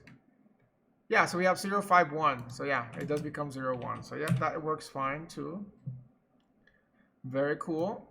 And then just, you know, for the heck of it, let's just delete the rest of this. So let's delete, and what happens if you did a negative index? Like, I hope that catches that and doesn't freak out. Okay, good. So no bad things happen with negative numbers. All right, so let's just delete index 0. And then index 1. Oh wait, no, I guess index, well, that would give you just an error, which is fine. And then index 0. So that should leave us an empty list. Yep, I like how we get a dot. That's pretty cool when the list is empty. So yeah, it's working fine. I like the fact that we had the boolean for the error handling. Let's leave it also with this.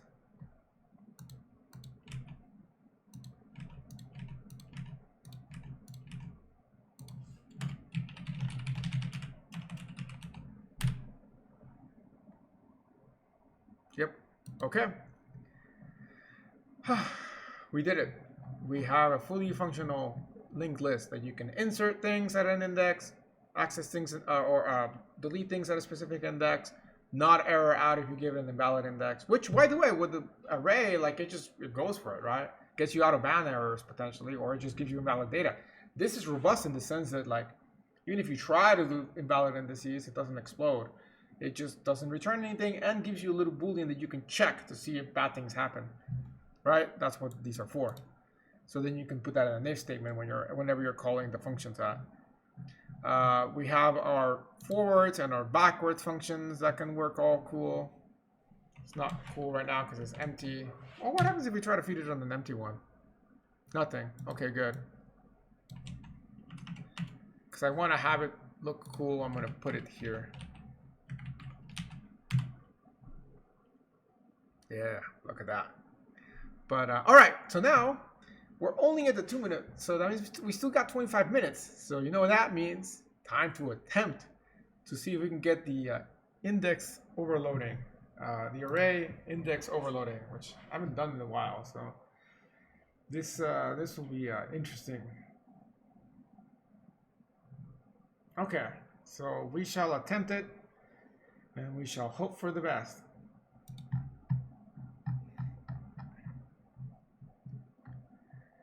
So, all right, so should return, the type should be the template type to return, well, yeah, whatever the contents are. I think by reference. And then we want to put operator square brackets maybe, and then the index. Okay, that's a good sign that that just works. Okay, so what happens if I just here call my do I have a function? What functions do I have? I have the function that can get me the, I can use my get PTR function for this.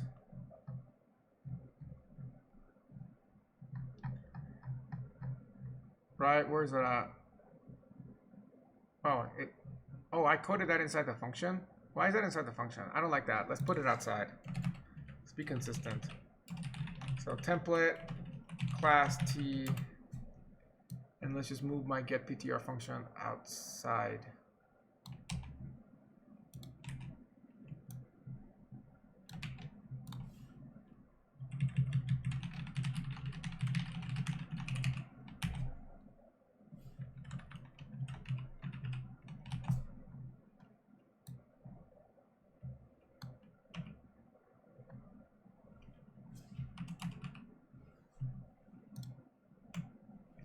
I lost an asterisk.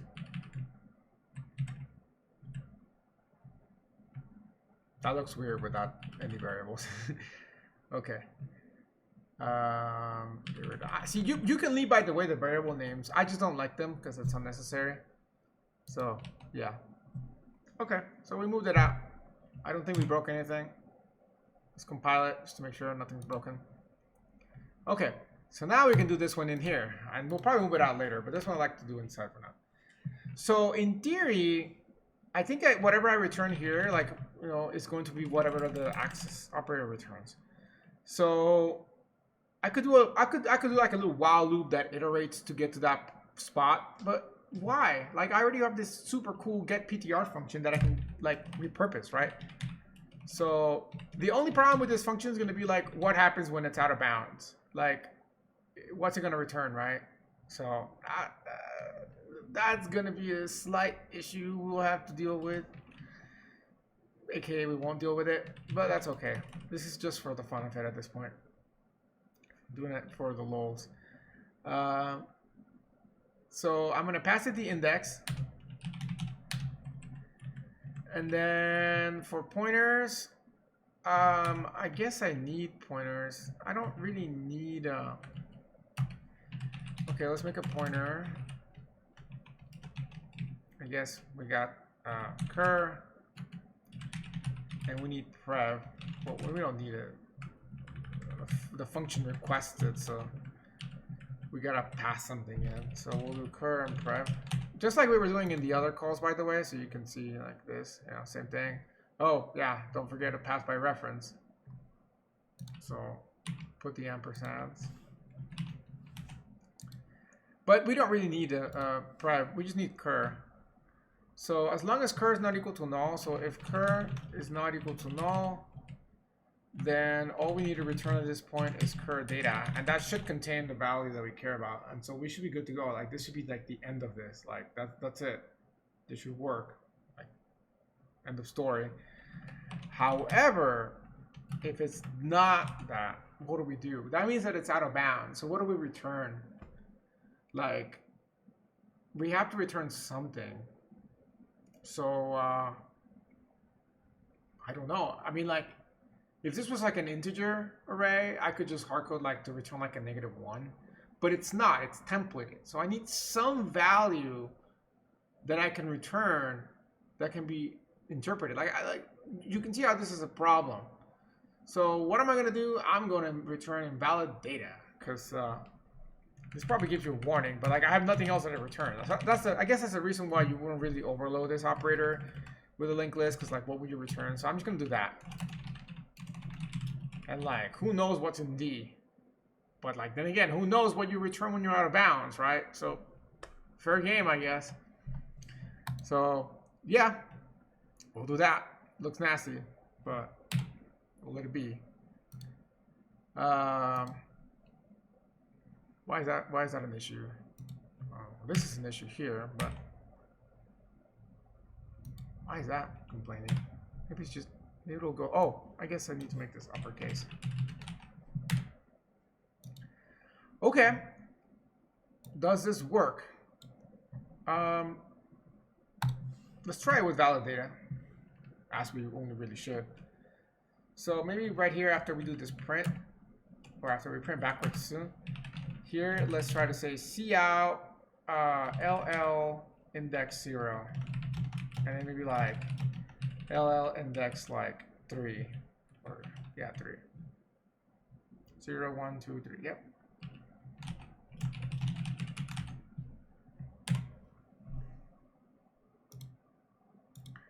Reference to local value. So it's giving me that warning that like that, yeah, it's like that's weird, but that's okay.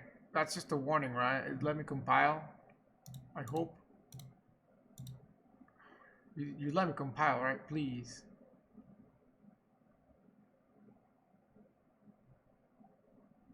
That's toxic.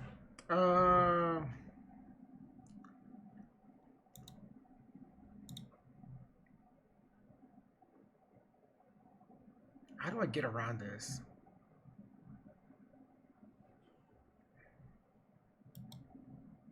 Well, right now we're just using an integer, so I'm gonna cheat for a minute here and just return 0. Okay. Cannot bind non-constant value to an int. Wait. Oh, it's because it's. Oh, that's right. Maybe it'll work without that. Maybe. Who knows? Ah, that actually did work. Wow. Okay. I guess you don't need to pass by reference. I thought you needed for the operator overloading to return by reference that. In that case, let's actually try to bring back what I had. So let's bring back our random dummy variable. And then, by the way, that's why I was complaining, because like, you know, you're passing something by reference and it's a local variable. That variable's gone, so it's bad. It's bad. It's a bad thing to do in general. So yeah. But anyways, is this good or not? Let's see. Index 0 does have -1, and then 1, 2, 3 is 1. So yeah, that actually does work. Look at that. That's pretty neat. Like this will work fine as long as you feed it valid indices. What happens if you feed it in invalid indices? We'll find out in a second. It'll give us whatever garbage is in D, assuming it even compiles.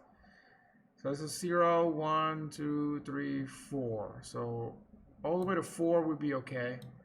So let's do a little for loop actually. When I is equal to 0, we haven't been lucky today with for loops, have we? And then how many of you said? So 0, 1, 2, 3, 4, so 5. So 5 is a bad index, right? Cout LLI, put some space in between it, and then do an end line afterwards.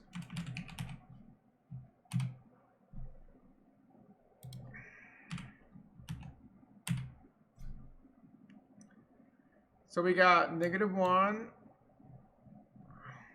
0, 5, 1, 2. Okay. Moment of truth now. Let's see what happens. Ah, we just got a random 0. That's okay. That's cool. That's just because of the debugger. But here, let's try running it actually with something else. Like, let's do background first. So, oh wow, nasty error.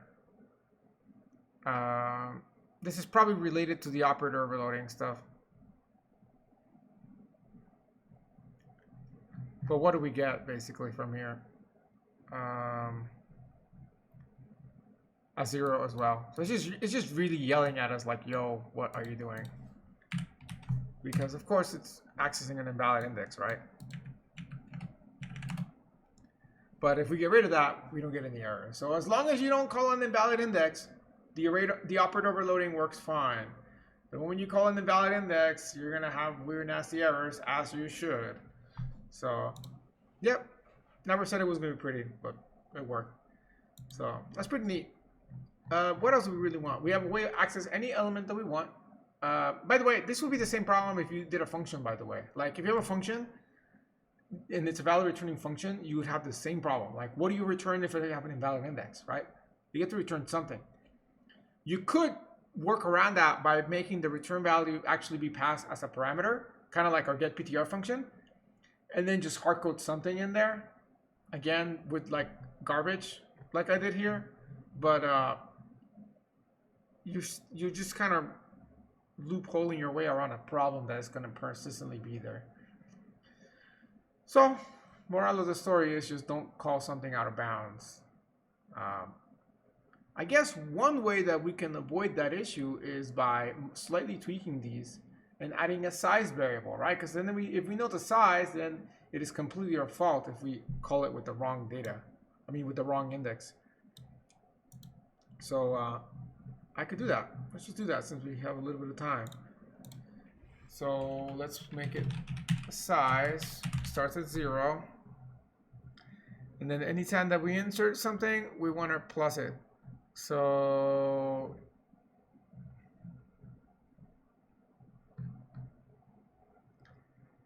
right here, instead of return true, we're going to say size plus plus.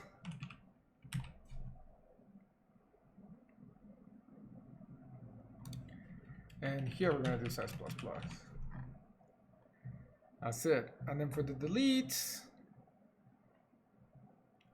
anytime you see a delete, we want to do size minus. So I think we just need to do it down here.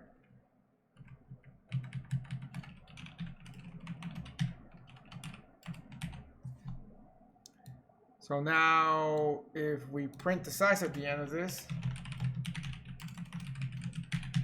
should hopefully be 0. And then at the peak of this,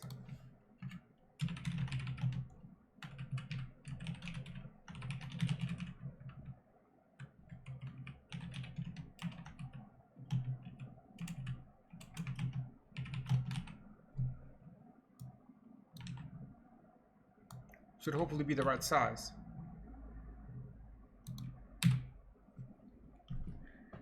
So it's size 0 at the end, and then at the peak of it is 5, which is good because we do have 5 elements. So yep, now we have a size variable. So now you have no excuse to be throwing in bad data, right? So there's that.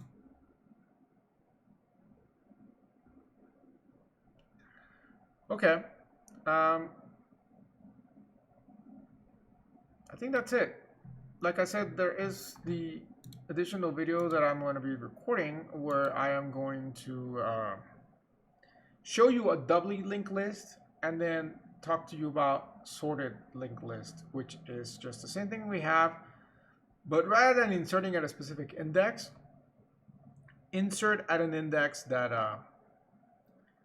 that is based on the correct spot. So like if you want to create a linked list that has an increasing order or decreasing order, it automatically knows where to insert. And that's just a matter of, as you're looping through each entry, you can see like whether the number is greater than or less than. And if it's less than, you keep going. If you find something that's greater than, then you insert before that. If you reach the end of the list before you find something bigger, then that means that this is the biggest item of you're inserting so far. So it's a pretty trivial concept, and I have a lot of videos on it. So I mean, I'll talk about it, but if you want to watch me code the whole sorted linked list, last semester I did that, so you can check those out too. I'd rather focus on talking about a doubly linked list primarily. But wow, we are pretty much reaching the end of the semester. So after that doubly linked list, we have stacks and queues, and then we're done. So yeah, that's cool. Very cool. Okay, so that's it. It's a little bit short, 10 minutes short, but that's good. I think this is a good place to stop it. I can't think of anything else to throw in this to make it nicer. Maybe like a search item, but again, that's more of like the sorted one, like finding if this number is in there or not. So yeah, like I said, this code will be available on Canvas on the same spot where all the other ones are, so you can play around it further. This will be number 19.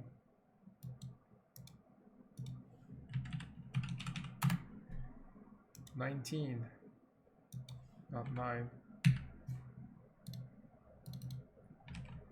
So there you go. Don't plagiarize though. Do your own code for your assignments. But still, you can use it as a reference. Alright, so today you got to see a linked list being coded live. No funny cuts were made in the video, one shot. We ran into some problems, just like you would if you're coding something on the spot. But we worked through them. More examples of why you should be using a debugger. You could see how it helped us today, and it can help you. So use a debugger. Alright, so I'm going to call it on this. Thank you for watching. I'll catch you around next time. Take care. See you later.